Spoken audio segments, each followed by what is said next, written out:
Hollywood, starred as an agent. Hello again, dear adventurers of the multiverse. Thanks for joining us once more on this epic journey. Remember, this story is pure science fiction from our wild imagination. So don't go trying to summon dragons in your backyard. The rights of this amazing novel belong entirely to its original author. We are only the narrators. Do you want more adventures? Show some love to our YouTube channel with a subscription and a like. And if you want exclusive content, our Patreon is waiting for you with open arms. Chapter 151, Digging a Corner First. Hi, Aaron. Good evening. Aaron and Jennifer Connelly were about to leave the Marmont Hotel when they ran into Robert Evans, a film producer at Paramount. Robert, good evening. Aaron shook hands with him. Robert Evans is a veteran Hollywood filmmaker, having been in charge of Paramount in the 1970s. He has now established his own independent film company to produce films exclusively for Paramount. Aaron glanced over and saw actress Sharon Stone and screenwriter Joe Eszterhas not far away. Did Paramount acquire the adaptation rights to Ira Levine's novel Voyeur? Last year, writer Ira Levine published a best-selling erotic novel Voyeur, and several film companies were bidding for the adaptation rights. It was unknown how much Paramount paid for the adaptation rights. Robert Evans smiled, $250,000 plus a certain percentage of box office revenue. I've worked with Ira Levine before. Aaron blinked. It seems that Sharon Stone will be the heroine, and Joe Eszterhas has been asked to adapt the script. Basic Instinct is the script written by Joe Eszterhas, and Sharon Stone is the heroine. It is clear at a glance what kind of work Voyeur is. Is Dawn interested in investing? Now that Shirley Lansing is managing Paramount, they are very willing to cooperate with other companies for investment in films. In response to Robert Evans' inquiry, Aaron just replied, then, can Paramount give up the North American distribution rights for Voyeur? Aaron, Voyeur is not an action blockbuster, and Paramount is not Carlock, so, the investment in the film won't be too high. Obviously, Paramount will not offer a sky-high salary for Voyeur like Carlock, so that the budget of the film will not be too high, and Paramount will not give up the North American distribution rights. Because Dawn Pictures is always at a disadvantage in the competition for the adaptation rights of new best-selling novels, Aaron has the idea of investing in a publishing company. However, it is better to have a good relationship with some brokerage companies. With them, there will naturally be more advanced news. After all, most novels have sold the adaptation rights before publication, or at least have signed a right of first refusal. Cable TV stations, record labels, advertising and publishing companies, home entertainment companies, television production companies, and brand licensing departments, a consolidated media conglomerate with diversified copyright monetization models. At the Fox Plaza building in Century City, Aaron visited David Komansky, president of Merrill Lynch West, who oversees Merrill Lynch's investment business in the West. Since 1988, Merrill Lynch has become the world's largest underwriter of stocks and bonds, but with the current unstoppable growth of its cash management account services, Merrill Lynch's diversified business model has undergone significant changes. Aaron, Merrill Lynch began streamlining its business in the late 1980s, gradually divesting from areas like insurance and real estate. Instead, we're focusing on investment banking and retail, David Komansky said, pouring Aaron a glass of wine. Hollywood is a key investment business for us, and you're the Hollywood movie mogul I'm most optimistic about. Movie mogul, Aaron smiled. Okay, Dawn might make some acquisitions next, publishing companies, advertising agencies, and other small distributors, to establish its own home entertainment division. Dawn would need sufficient film and television copyrights. Legacy Entertainment's library clearly wasn't enough. Orion, are you interested? If there aren't new investors next year, it'll be taken over by the bank. Would that be a good time to make a move? Aaron nodded. We'll see. Orion isn't completely broke yet. Orion still has film production and distribution operations. Did its art house label, Orion Classics, compete with Dawn for Raise the Red Lantern? As they left the Fox Plaza building, Aaron spotted Macaulay Culkin and his family, who had just left 20th Century Fox. This Christmas, 20th Century Fox's flagship sequel, Home Alone 2, Lost in New York, will be released. Hi, Mr. Anderson, Amy Pascal, deputy to 20th Century Fox President Joe Roth, said, noticing Aaron Anderson and coming over to greet him. Amy, isn't Mr. Ross here? 20th Century Fox was in dire straits. Not only was it heavily in debt due to its parent company, News Corporation's aggressive acquisitions, but its own films were also underperforming, with only the Home Alone series to its name. Unfortunately, after the series' stardom, Macaulay Culkin became a star. His family struggled, with his parents controlling his scripts and salary. The huge success of films like Home Alone and Baby Sweetheart had boosted Macaulay Culkin's salary to $5 million, making him the most expensive child actor ever. Are you here to visit Mr. Ross? I can contact him. He's at Universal Studios, Amy Pascal explained. Aaron shook his head. No, I'm just concerned about Mr. Ross's health. Joe Ross wasn't doing well. After Fox Entertainment chairman Barry Diller resigned on Valentine's Day, Rupert Murdoch was looking for a new CEO for Fox Entertainment. Joe Ross had been Barry Diller's deputy, managing 20th Century Fox's film division, and it seemed he didn't have the trust of parent company News Corporation. Amy Pascal smiled. Mr. Ross has always regretted not releasing Teenage Mutant Ninja Turtles and supporting Dawn's Ghost. Really? Aaron shook his head. A lot of people weren't optimistic at the time. Aaron then looked at Amy Pascal. Amy, have you ever thought about leaving 20th Century Fox, huh? Amy Pascal's eyes widened in disbelief. She was 34 years old now, and to be Joe Ross's assistant, she must be capable. I think you're a good person. If you leave 20th Century Fox, Dawn would be happy to invite you to come and serve as the production director, because Dawn's production department's one is now more like an operations officer, assisting Aaron in managing the company's overall operations. The production department now needs someone who can directly participate in the frontline production of the film. Of course, Amy Pascal also wants to go a step further and become a producer who can stand on her own. Moreover, all female producers in Hollywood now regard Shirley Lansing as their role model, looking forward to one day becoming the helmsman of one of the 7 major Hollywood film groups. Thank you, I think I'll consider it. Aaron patted the other person on the shoulder. Well, I'll be waiting for your news at any time. Chapter 152, Extremely Erotic. Off the coast of Los Angeles, near Catalina Island, Aaron Anderson and Winona Ryder enjoyed a leisurely yacht vacation.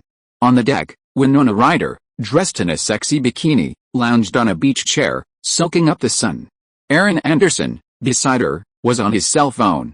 You're out having fun, but you're still working, Winona Ryder couldn't help but exclaim as she watched the man put down the phone. Yeah, it's nothing serious, Aaron smiled, then lowered his head and kissed the woman. How is it going? It feels good, doesn't it? It's so relaxing to be out on a weekend getaway. As he spoke, he reached out and caressed the woman's body. Winona Ryder nodded. Yes, it's nice.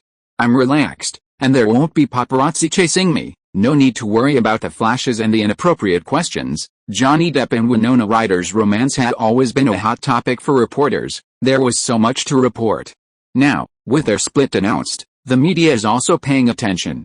Aaron stood up, stretched comfortably in the sea breeze, and said, Okay, don't overthink it. Just enjoy it when it's time. Tonight, let's go to Avalon Harbor on the island. I heard the seafood there is amazing. Winona Ryder came over, hugged Aaron's waist, and said seductively, with me here, you still have an appetite for seafood. Aaron raised an eyebrow, then picked up Winona Ryder and, to the girl's exclamations, carried her straight to the cabin's bedroom. Aaron, it's not even night yet, can't you wait? Winona Ryder, who was pinned down, smiled and spoke, hugging the man she was holding. Tonight, keep going. With that, Aaron tore off the last of the girl's restraints. After a steamy and exciting weekend with Winona Ryder, Aaron immediately threw himself into his various production duties at dawn. With Speed and 4 weddings and a funeral about to start filming, things were pressing. Speed officially began shooting in Los Angeles in June. An Indecent Proposal had already grossed $75 million. At the Man Country Theater in Westwood, the Irish film The Crying Game was playing, with several American independent distributors in attendance.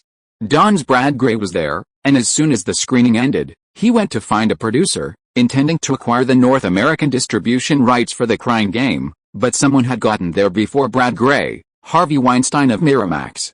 Brad Gray reported, and soon, a copy of The Crying Game was delivered to Aaron Anderson's desk. The setting of The Crying Game is during the Northern Irish War of Independence.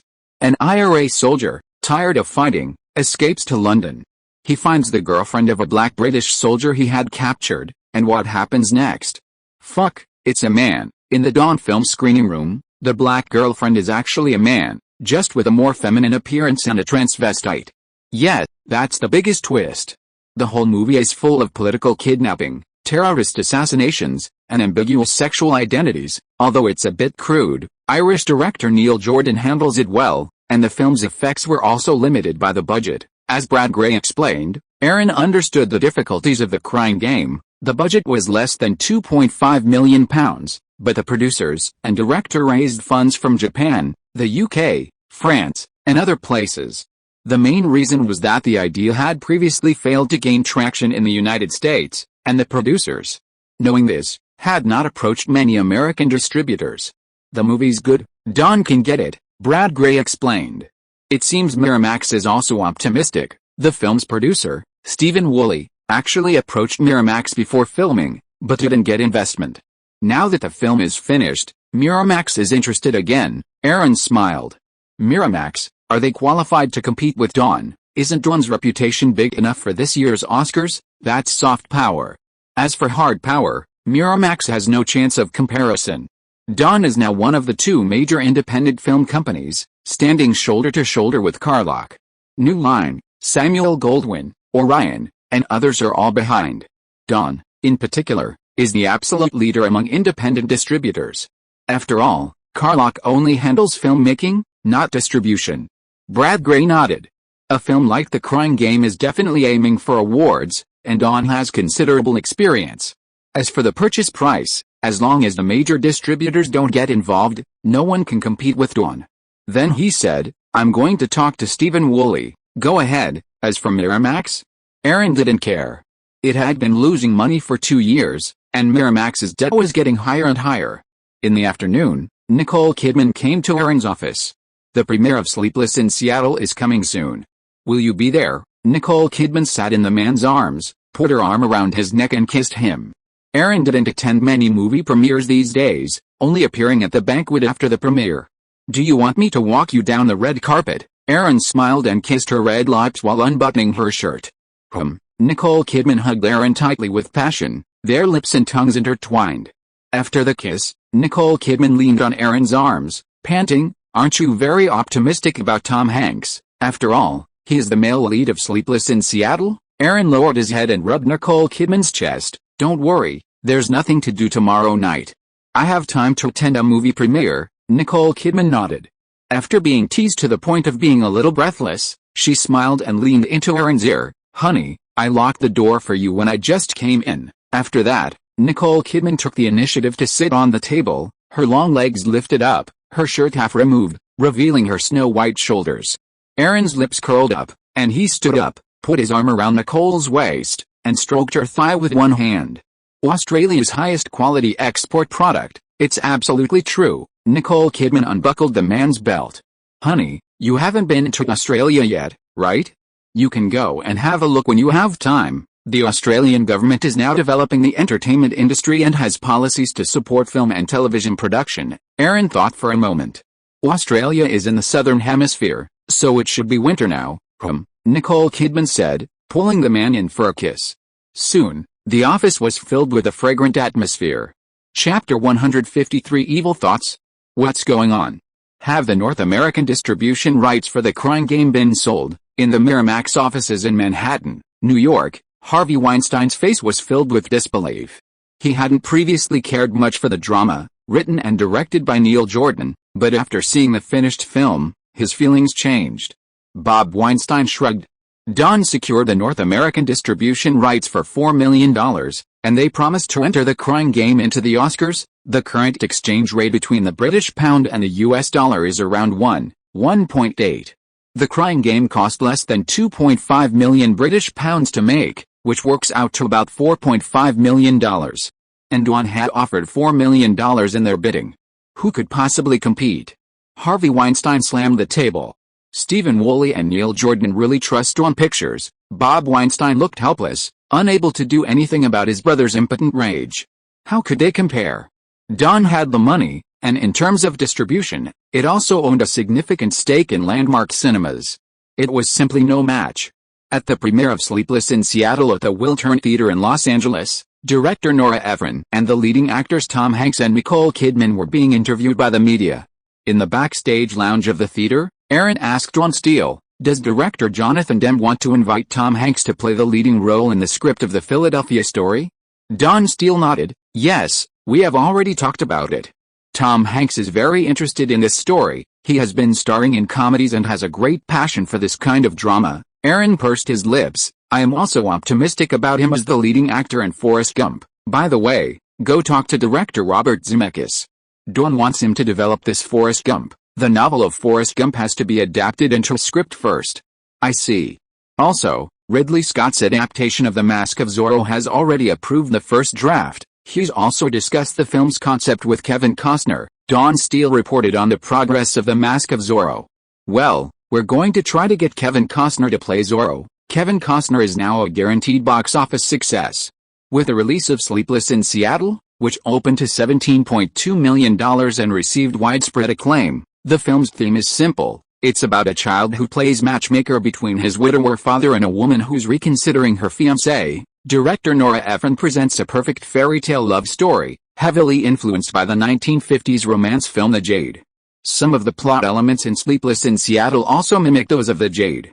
In the conference room at Dawn Pictures, Aaron, Jonathan Demme, and the others were discussing the Philadelphia Story. A $25 million production budget was more than enough for filming. After all, Jonathan Demme was now an Oscar-winning director. "We've already agreed on the lead actor, Tom Hanks, but we haven't decided on the supporting actor yet. This character has a very important role. He's the hero's defense lawyer." After hearing Jonathan Demme's words, Aaron tapped his fingers on the table and said with a smile, "Since the hero is gay and has AIDS, we can use a black man for the supporting actor." AIDS, homosexuality, and black people were enough to spark discussion. After everyone digested the story, Aaron continued, 2 years ago, Denzel Washington, the black actor who won the Academy Award for Best Supporting Actor for the war film Glory, was quite good." Denzel Washington, Jonathan Demme nodded. With the critical acclaim of Sleepless in Seattle, the box office continued to soar, accumulating $43 million in just 10 days. And the film's production budget was only $20 million. Since its release, Indecent Proposal has grossed $85 million and has begun its international release. That evening, in a private room at an upscale West Hollywood club, Aaron leaned back on a sofa, embraced the voluptuous Monica Bellucci, and kissed her. "Have you read the script for Philadelphia? You're going to play the lead actor's wife. That's pretty much the best supporting actress." Philadelphia, centered on the story of two lawyers, also explored the importance of women supporting men in the family. Monica Bellucci is very happy because the role of the wife in Philadelphia Story can be regarded as her first serious role in Hollywood. Playing the wife of a gay man with AIDS is also a challenge to her acting skills. She does not need to show her body as before. "Thank you, Aaron." Monica Bellucci hugged the man's neck tightly and kissed him. "I've submitted many interviews, but I haven't had a chance to audition. It's a script from Italy. I'm responsible for sexiness and stripping." Feeling the girl's 30-60, Aaron closed his eyes and enjoyed the warmth and fragrance. "Well, let's accumulate experience first. Some small roles in Hollywood can also train people. In the future, if you come across a good script, you will become famous." Monica Bellucci nodded. "I'll listen to you, Aaron. I'm not picky about roles, and I can accept showing the body. Europe is much more open than Hollywood in this regard." Aaron stretched out his hand and lifted the other's chin, smiling slightly. "How can my woman take those large-scale erotic films? Do you also want to be a representative of porn stars?" Aaron sighed as he said this. Whether it is Sophie Marceau or Monica Bellucci, they have done many works of this kind. Although Nicole Kidman also showed off her breasts when she debuted in Australia, she no longer has such thoughts and ideas.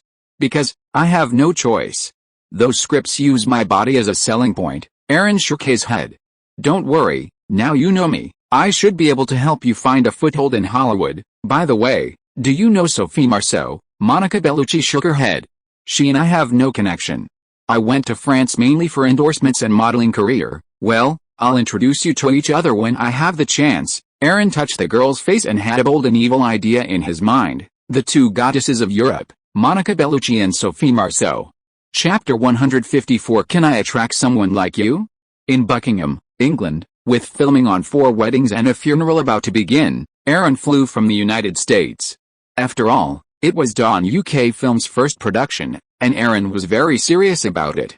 The film's producers, Graham Bradstreet and Richard Curtis, director Mike Newell, and leading actors Hugh Grant and Sophie Marceau, among others, gathered for the event. Also attending the Dawn-hosted reception were the Crying Game producer Stephen Woolley, director Neil Jordan, and leading actors Forrest Whitaker, Miranda Richardson, Stephen Rea, and Jay Davidson. Sophie Marceau took Aaron's arm and said, "I thought you wouldn't come to England. After all, it's Dawn's first British film, so of course I had to come and see it," Aaron said, kissing the woman on the cheek and looking at Jay Davidson, the newcomer in the Crying Game. No wonder he was chosen to play the transvestite role in the play. He is really suitable, although he is of black descent. His appearance is very feminine. Sophie Marceau nodded. "I haven't seen the Crying Game yet, and it's about transgender people, so it should be interesting," Aaron smiled. The theme is pretty much a political thriller and a love story, the dual crisis of political identity and sexual identity. The director examines life and death, sex and friendship, responsibility and loyalty, freedom and restraint, masculinity and femininity, and various sharp issues in between through the film. The highlight of the film is definitely the reversal of the identity revealing in the back, but this is also where the controversy of the film lies. After a while, Aaron chatted with Stephen Woolley, the producer of The Crying Game. "I heard that you almost went bankrupt making this movie." Stephen Woolley spread his hands. "The investment from Channel 4 in the UK and Japan is not enough for me to complete the filming of the movie. My company only runs 2 small theaters in London. This movie really made me financially bankrupt, but fortunately, the film is good. At least the American distributors are optimistic about it, aren't they?" Stephen Woolley said with a smile. After all, the sale of North American distribution rights has made him a lot of money. Aaron nodded. "It's quite good. The fusion of politics and transgender love makes the film's concept truly extraordinary. Although it's highly controversial, it's sure to win the hearts of critics and the Academy. It was simply that this sort of thing was inherently politically correct." Then, patting the other man on the shoulder, he said, "Then, as long as they perform well at the Oscars, the creators of The Crying Game will surely receive the proper honor and benefits. At the very least, they'll attract Hollywood's attention, which will be extremely beneficial for their careers." After chatting with Stephen Woolley, Hugh Grant and his girlfriend, Elizabeth Hurley, came over for a drink with Aaron. "Thank you, Aaron." Hugh Grant thanked Aaron for choosing him for the lead role, given that Sleepless in Seattle was still a hit. He was eagerly anticipating the romantic comedy that Aaron Anderson had been so bullish on. Aaron smiled. "You're right for it. There aren't many new actors in the UK right now, so you've got plenty of opportunities. Haha, good luck to you," Hugh Grant said, looking at his girlfriend, Elizabeth Hurley. "Honey, I'm going to the bathroom. Did you want to ask Aaron something? Now's your chance." "Aaron, nice to see you again," Elizabeth Hurley said, hugging him. "Yeah, you're still as sexy and beautiful as ever." Aaron kissed her cheek. Elizabeth Hurley took the opportunity to clasp Aaron's palm and smiled. "Aaron, I don't think I've seen Catherine Zeta-Jones. Are you still in touch?" Aaron smiled. "She's been doing some training lately. Maybe she'll be starring in a movie next." Elizabeth Hurley was stunned for a moment and bit her lower lip. "Is she a Hollywood heroine?" Aaron nodded imperceptibly. "If nothing unexpected happens, then yes." "Then, Aaron, can you tell me more about it?" Aaron thought for a moment and said, "It's a Western adventure action film directed by Ridley Scott, adapted from the story of Zorro. Anyway, the film has been approved and is currently in preparation. It's no secret." "Really?" Elizabeth Hurley suddenly felt envious. "I also filmed my first Hollywood work at the beginning of this year, an action film, Passenger 57 for Warner Brothers. The male lead is the black movie star Wesley Snipes, and it's a story about a high-altitude airplane hijacking. It's a bit similar to Die Hard." Aaron understood. "Oh, this is what you wanted to ask me just now, right?" "Yes, because this is my first time filming a Hollywood movie. Of course, Hollywood action movies are still very popular now. Shu Guang is also currently filming a road action movie, Speed, with a production budget of more than $30 million US. Elizabeth Hurley shook her head. "The budget of Passenger 57 is only $15 million US.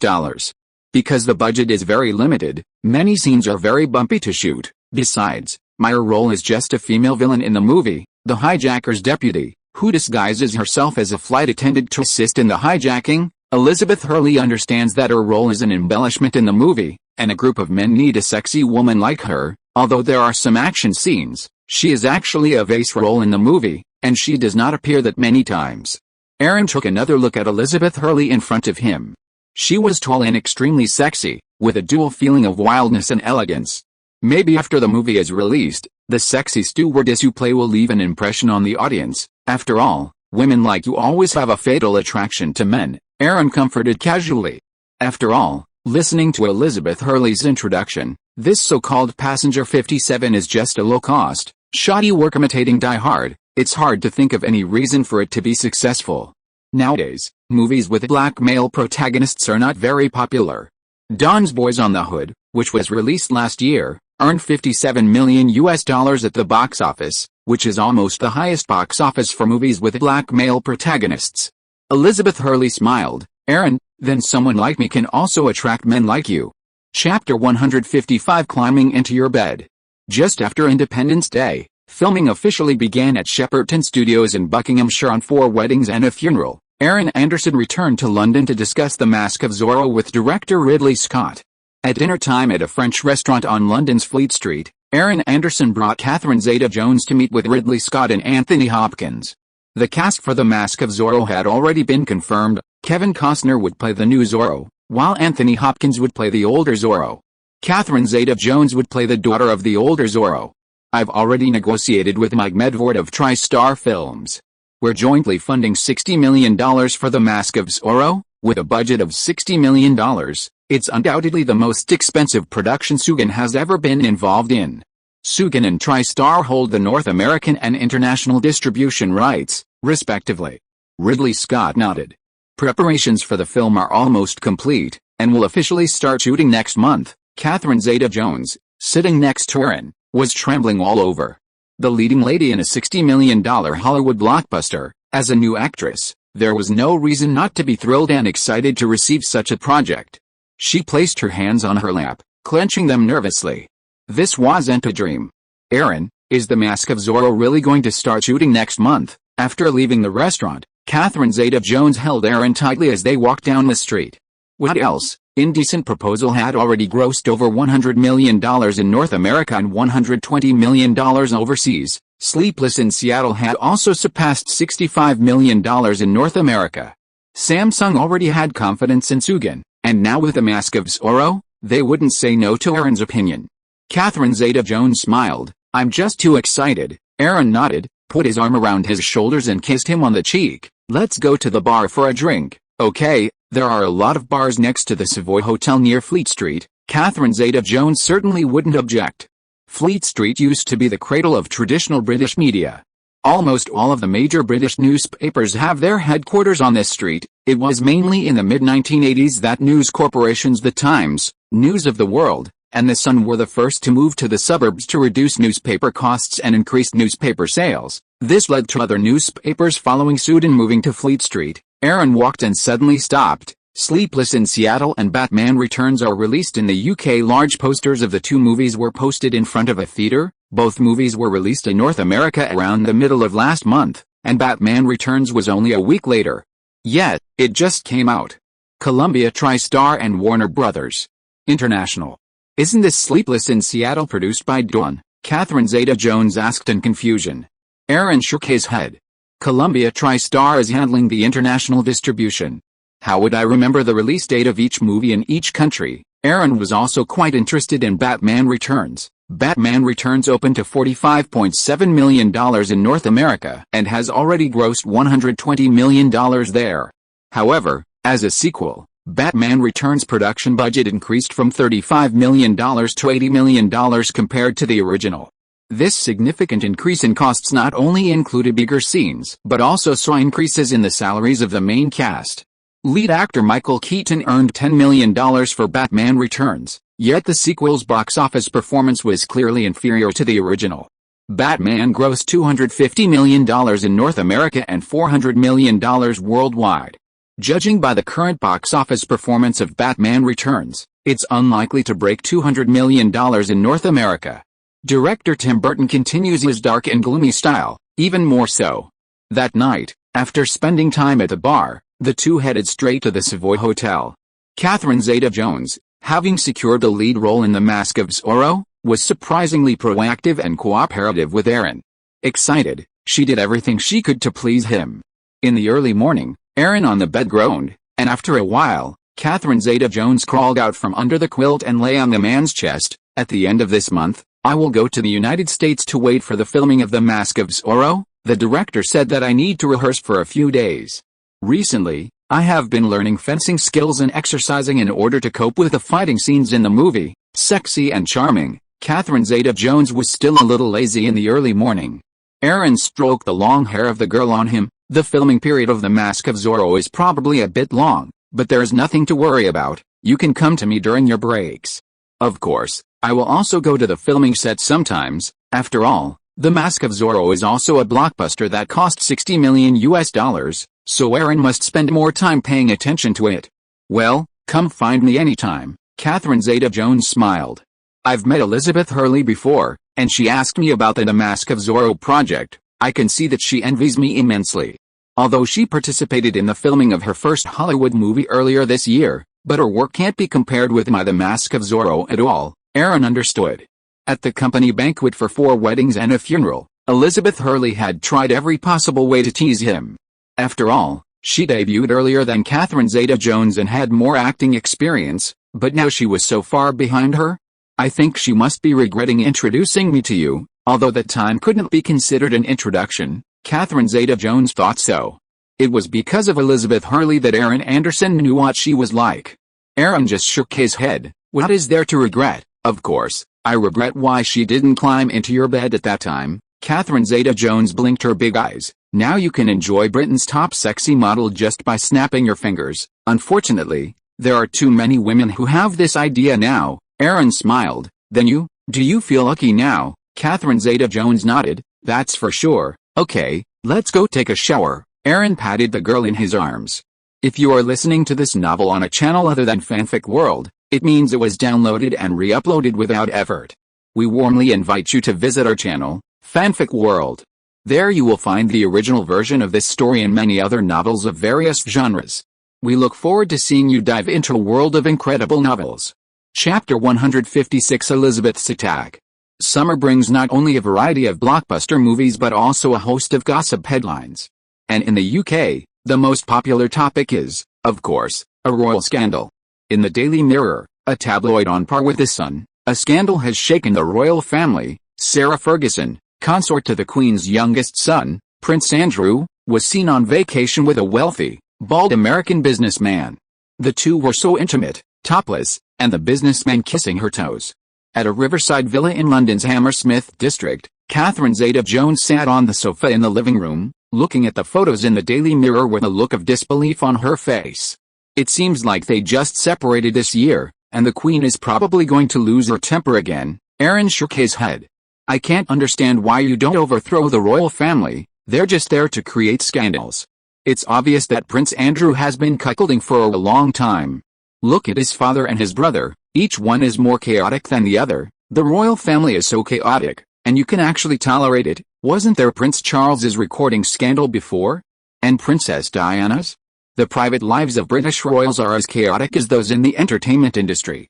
Catherine Zeta-Jones was stunned. She sat directly in Aaron's arms and smiled. You're actually thinking of overthrowing the British royal family? That's our queen. Well, Aaron said, kissing the woman in his arms directly on the lips. Yes, overthrow them. Britain doesn't need a queen or a king. That's hard to say. The people still support the royal family. Catherine Zeta-Jones put her arm around the man's neck and nuzzled him affectionately. Besides, reading about various royal scandals after dinner is also a great pleasure for the people. Yes, that makes sense. Americans are also very interested in high-level government scandals.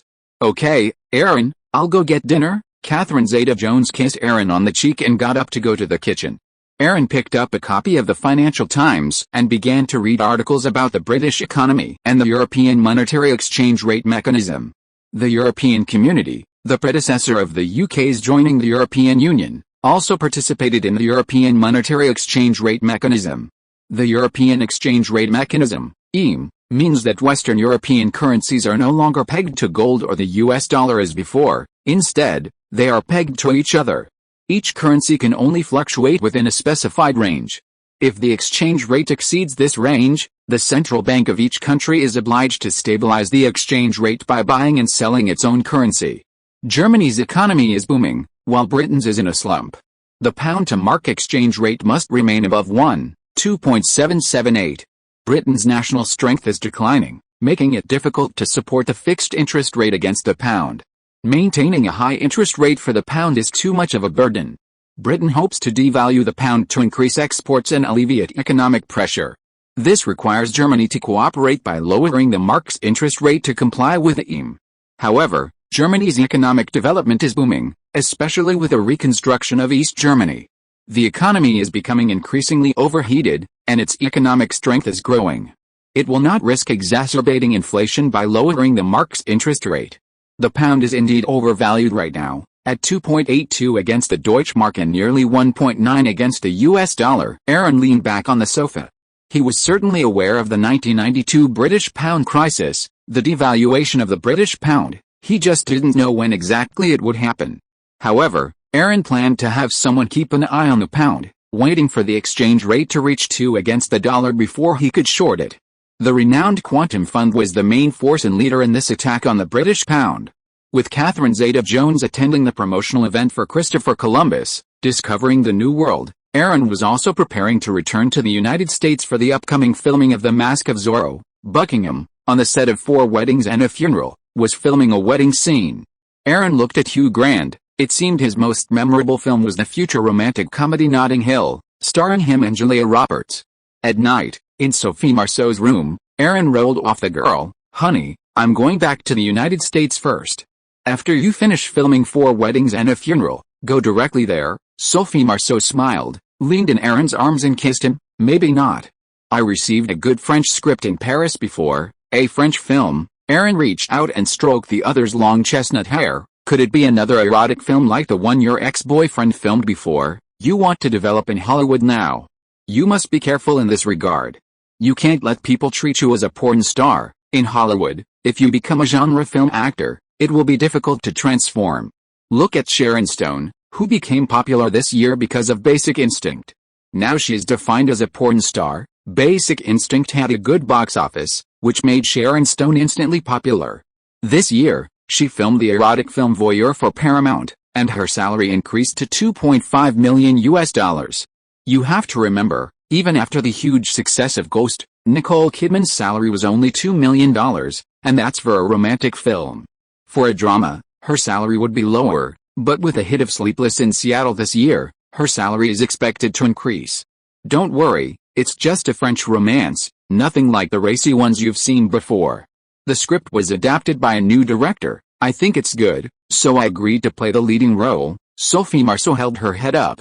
She had been in the US for the better part of 6 months and was quite familiar with some aspects of Hollywood.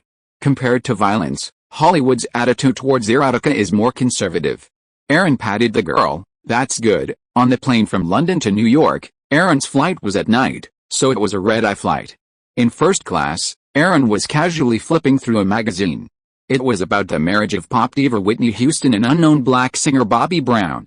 Aaron wasn't concerned with Whitney Houston. Instead, he was thinking about the action film she co-starred with Kevin Costner, The Bodyguard, which was set to be released this Thanksgiving. Kevin Costner's salary for The Mask of Zorro was $12 million. Fortunately, The Bodyguard hadn't been released yet, otherwise his salary would have been $15 million. "Aaron, what a coincidence." Aaron looked up and saw a tall, voluptuous woman standing before him. Hurley. It was Elizabeth Hurley. Chapter 157. The model with a charming figure.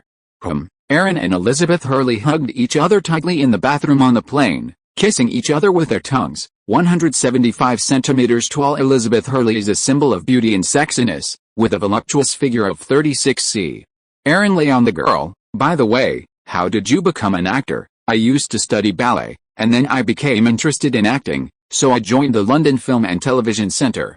I started in the industry by starring in a musical comedy, and then on TV." Elizabeth Hurley spoke in a hurried tone, hugging the man on her body tightly. "I'm 27 years old this year, and most of the works I participated in are not well known." Aaron smiled and kissed the girl's red lips a few times. "Then how long have you known Hugh Grant?" 5 years. I met him when I was filming the movie The Romantic Night with him." "Well, then you two have a really good relationship. After an unknown amount of time, Elizabeth Hurley stood up, rubbed her knees, looked at Aaron Anderson beside her, and smiled. If I change into a stewardess uniform, would it feel better? Aaron took a deep breath and felt the girl's plumpness for a while. Next time you have a chance, why not try it? It's 10,000 meters high. It's quite exciting, Elizabeth Hurley responded while putting on her underwear. As long as you like, anytime. Afterward, the two men gathered their clothes and returned to their seats.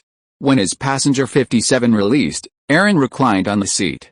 Perhaps because of the intimate relationship they had just had, Elizabeth Hurley felt bolder and leaned directly into the man's arms. The first week after Halloween, Aaron smiled. That's early November. Dawn has a remake of Scent of a Woman to be released in mid to late November. Now you are going to the United States. Do you have a new project? Elizabeth Hurley shook her head. I'm just a newcomer in Hollywood, and I need to fight for acting opportunities. I'll go and try, and I'll also shoot some commercials and magazines. You know, I was a model. Aaron nodded meaningfully, and she's a top model, with a great figure. As he spoke, Aaron couldn't help but put his hand into the girl's arms, sighing, Hugh Grant is really happy. Well, Elizabeth Hurley smiled, and casually unzipped Aaron's zipper. Why, Catherine Zeta-Jones and Sophie Marceau, one an English rose and the other a French kiss, are not enough to satisfy you. Besides, there are all kinds of sexy women over in Hollywood. Okay, there are still a few hours. We can take a break. The next morning, the two arrived at New York's JFK International Airport. Having already exchanged a deep conversation, they seemed reluctant to part. Aaron, I'm staying at the Hilton Garden Inn in Midtown Manhattan. If you'd like me to stay with you, feel free to call me. Regardless, Aaron Anderson's allure was too strong, especially for a woman like Elizabeth Hurley, who yearned for the entertainment industry. Aaron nodded. Don't worry, I'll keep an eye out for roles that suit you. I'll come see you when I have time. Aaron knew exactly what Elizabeth Hurley wanted, and with Catherine Zeta-Jones as a living example, she knew exactly what she wanted. Elizabeth Hurley hugged Aaron. Okay, I'll wait. Aaron had returned to New York to arrange the upcoming short selling of the British pound. Quantum Fund's attack on the pound was a major event he couldn't miss. Furthermore, Microsoft had just completed its fourth stock split last month, a 3-for-2 split, bringing its share price to $112 per share. Aaron's stock holdings are currently worth approximately $70 million. Given Microsoft's stock price trend, it's looking incredibly good. Aaron quickly secured $50 million in cash against his Microsoft stock, assigning it to Cheyenne Fund to manage the exchange rate. He kept an eye on the British pound in the foreign exchange market. With 10x leverage, when the pound-dollar exchange rate reaches 2, you start shorting it. The investment manager looked surprised. With 10x leverage, if it reaches 2.2, you'll lose everything. 2.2, Aaron shook his head, unfazed. How can hedging be risk-free? Besides, even if it could reach 2.2, the British economy wasn't doing well. Would they still want to export? Negotiations for the North American Free Trade Agreement were nearing completion. The United States, Canada, and Mexico were planning to form the North American Free Trade Area, the world's largest regional economic integration organization, larger in scale and market than the European Community. At the Pure Hotel on the Upper East Side, a grand celebration was held as Indecent Proposal surpassed $100 million at the North American box office. With $100 million in North America and $160 million overseas, totaling $260 million worldwide, it wasn't as impressive as Basic Instinct's $110 million in North America and $350 million worldwide, but Indecent Proposal's success was undeniable. Michael Ovitz raised his glass and clinked it with Aaron's. Congratulations.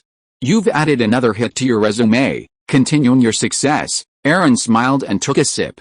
That's another hit on CAA's slate. Not only that, but there were also financial benefits. Indecent Proposal's box office revenue is $100 million. After deducting the film's production costs, publicity, and other expenses, CAA would receive 15% of the remaining $40 million. Then there were the profits from videotapes, laserdiscs, and television broadcasts. CAA will earn at least tens of millions of dollars from Indecent Proposal, not counting the actors' commissions. It's no wonder the agency champions this system. By the way, I heard the European and American prosecutors' indictments against Giancarlo Pare have been finalized, and Credileone has officially seized the collateral. Right, What was the collateral? Of course, it was MGM and Pathé. Now, Koreatown officially became the parent company of MGM Studios. Michael Ovitz glanced at Aaron. Well, Koreatown is indeed considering selling MGM to alleviate its debt. However, for some reason, MGM's current value isn't high, so they've formed a strategic partnership with CAA. Michael Ovitz seemed to have guessed that Chu Guang was interested in MGM films. Given Aaron Anderson's current fame and resume, he had plenty of banks and foundations backing him. Really? Aaron nodded. He should have understood this from their previous experience assisting MGM with its management search. Anyway, MGM is currently heavily indebted, and its value has dropped significantly. Koreatown will indeed continue to inject capital to maintain operations for a while. As long as MGM recovers, its value will naturally increase. I've been working on a new job these days, and it's been tough. Chapter 158. I'm yours tonight. MGM's new leadership team is comprised of the individuals Ronald Mayer had previously announced. Former Paramount president Frank Mancuso has been appointed CEO.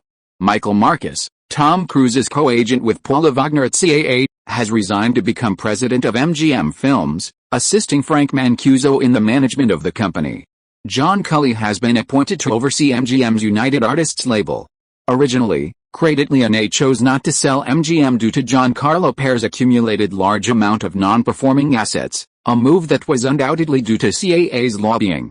After all, the strategic partnership between MGM and CAA has significantly boosted their project pipeline. Furthermore, after wrapping filming on Indecent Proposal earlier this year, Robert Redford directed A River Runs Through It, a project he had been preparing for years.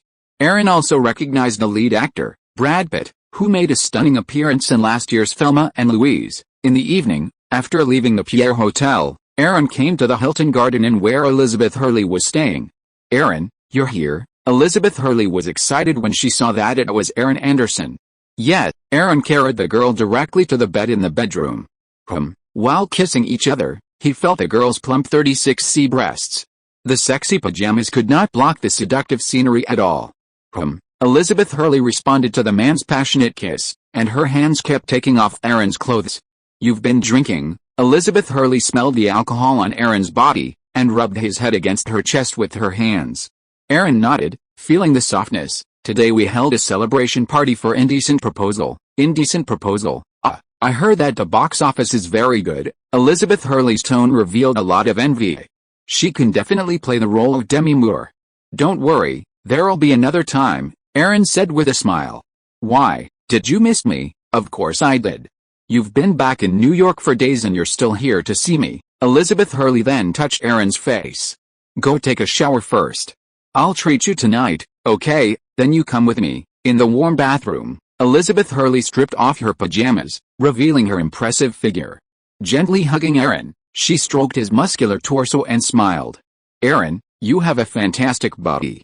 Last time on the plane, it was so memorable." Aaron, in turn, studied the woman, feeling her gentle touch. "You too, who could resist a beauty like you?" Elizabeth Hurley kissed Aaron's ears. "Tonight, I'm yours. Do whatever you want." Soon, the erotic scene in the bathroom continued into the bedroom. Meanwhile, just 1 month after its release, Sleepless in Seattle had surpassed $80 million at the North American box office. At the end of July, when Aaron returned to Los Angeles from New York, production on director Jonathan Demme's feature film, The Philadelphia Story, was in full swing. Actors like Tom Hanks, Denzel Washington, and Monica Bellucci had already signed on. Meanwhile, at Dawn Pictures, Ridley Scott's action-adventure film, The Mask of Zorro, had already been finalized. Kevin Costner, Anthony Hopkins, and the British beauty Catherine Zeta-Jones made a press conference appearance. At the celebration party for Sleepless in Seattle at the Sunset Marcus Hotel in West Hollywood, Aaron caught up with Paula Wagner, whom he hadn't seen in a while. The Mask of Zorro, with a $60 million production budget, was truly a massive undertaking. Wagner sighed, reflecting on Dawn's rapid growth. Aaron shook his head slightly. "It's with Sony's TriStar Pictures, that's pretty good too," Paula Wagner said. She and her star actor, Tom Cruise, were currently considering a move into production. When the time came, Wagner would transition to producing, giving up her agency career, while Tom Cruise's management would be handed over to veteran female agent Pat Kingsley. Currently, Wagner and Cruise were discussing an exclusive, multi-year multi-film financing and distribution contract with Paramount's Sherry Lansing. Aaron suddenly inquired, "By the way, what's Tom been up to lately?" After all, Aaron had acquired the adaptation rights to Anne Rice's novel Interview with a Vampire. Tom just worked with director Sidney Pollack on The Entrapment. "I see." Tom Cruise had a film, A Few Good Men, coming out this Christmas, and was already preparing to film The Entrapment. Paula Wagner said, looked at Aaron and explained, "Have you paid attention to what's going on at Castle Rock Pictures recently?" "What's going on with Castle Rock Pictures?" Paula Wagner shrugged. A new director, Frank Darabont, adapted Stephen King's novella Rita Hayworth and The Shawshank Redemption. The script was submitted to Castle Rock and was favored by director Rob Reiner. Rob Reiner originally wanted to buy his script and direct it himself, but unfortunately Frank Darabont refused. Director Rob Reiner himself is also one of the founders of Castle Rock Pictures. Aaron was shocked. The Shawshank Redemption? Yes. Castle Rock gave Frank Darabont a budget of $25 million to direct the script himself. Tom received the script, liked it very much, and went to the scene for an audition. Aaron blinked. "So Tom Cruise rejected the role, right?" Paula Wagner smiled slightly. "Tom means that he hopes Rob Reiner can direct it himself. Even if he doesn't direct it, he has to assist in the filming behind the scenes." Tom has some concerns about novice directors. Rob Reiner means that since Frank Darabont is the one to direct, he should cooperate with his shooting style. Frank Darabont is 33 years old. He was a horror film screenwriter before and directed a low-cost horror film Barad. In other words, he has no awards or box office results now, so it is normal for Tom Cruise to have no confidence in him. Aaron took a sip of his wine. "I'm thinking of adapting Anne Rice's novel, Interview with a Vampire. I think Tom would be interested." Interview with a Vampire. Paula Wagner knew the novel. It had been sitting in Paramount's warehouse for 10 years without being adapted. Yes, Interview with a Vampire. Chapter 159 Breakthrough Role. Aaron had indeed been planning to cast Tom Cruise in Interview with a Vampire, but he hadn't expected Castle Rock to actually offer him the role of the Shawshank Redemption. Furthermore, Brad Pitt had just finished filming Robert Redford's biopic A River Runs Through It. Wouldn't it be exciting to see Tom Cruise and Brad Pitt working together? If you're serious about developing Interview with a Vampire, I think Tom would definitely be interested in working with you. Of course, Paula Wagner wouldn't turn down Aaron Anderson's offer. Not only did Aaron Anderson have a keen eye for detail, but Tom Cruise was also eager for breakthrough roles. The vampire in Interview with a Vampire was a real challenge. "But, Aaron, how much are you planning to budget for this film?" Aaron knew that if he wanted to convince Tom Cruise to star, the budget wouldn't be low. It was a feature film after all. The budget for The Mask of Zorro, which is about to start filming, is $60 million. Interview with a Vampire, with Tom Cruise, would have been around the same. Hearing Aaron's thoughts, Paula Wagner nodded. "Don't worry, I'll have Tom read the novel first. I'm sure he'd be eager to work with you, too." Following Ghost, Dawn Studios released another critically and box office hit. Nicole Kidman's reputation as the Queen of Romance has been further cemented, and new female director Nora Ephron's debut film, after transitioning from screenwriter to director, has been a huge success. "I never thought, after always starring in comedies, I'd get a role in Philadelphia," Tom Hanks said, clinking his glasses with Aaron. Aaron smiled. "Director Jonathan and I both think that you are very versatile and can act not only in comedies but also dramas. In fact, I have a novel on hand that I also plan to adapt, and I also prefer you to play the leading actor." Tom Hanks was stunned. "It won't be Interview with a Vampire, right?" Aaron shook his head. "No, it's a less popular novel, Forrest Gump, which is about the growth story of a Southern teenager with a low IQ but a kind heart. During his growth process, a series of major American events happened." Aaron looked at Tom Hanks and suggested, "Maybe you can read this novel first." "Okay, I'll read it." Aaron Anderson's vision is never wrong. At night, Santa Monica, a villa in Pacific Palisades. On the bed in the bedroom, Nicole Kidman lay on Aaron, unable to hide her excitement. "I'm about to become the queen of romance movies." Feeling the girl's smooth and white body, Aaron smiled. "Well, how about it? Isn't the feeling of being sought after by everyone different now?" "Yes, I've changed from an ugly duckling in Australia to a white swan in Hollywood," Nicole Kidman said, and kissed the man fiercely. "It's all thanks to you. Otherwise, I would probably still have to endure those unspoken rules for an audition. Who would have thought that 2 years ago, I was just an Australian newcomer who had just stepped into Hollywood?" After 2 consecutive hit products, Ghost and Sleepless in Seattle, Nicole Kidman has become a leader among new actresses. Well, don't get complacent. New actors are rising quickly these days, like Julia Roberts and Demi Moore. Nicole Kidman smiled. As long as you have a project for me, I won't worry about anything going wrong. Wasn't Demi Moore's Indecent Proposal also a Dawn Films production? By the way, New Zealand director Jane Campion's new film The Piano has started shooting there. I know, Aaron had the newly established Crescent Films invest in Jane Campion's The Piano, and upcoming foreign films like The Flame and The Crying Game are also being produced under the Crescent Films label. With the arrival of August, Dawn and Samsung's blockbuster The Mask of Zorro is about to begin filming. In addition to filming in California, many exterior scenes will be shot in Spain.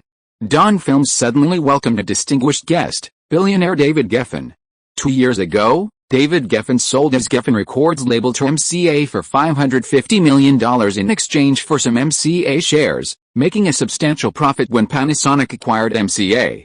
Oh, Interview with the Vampire?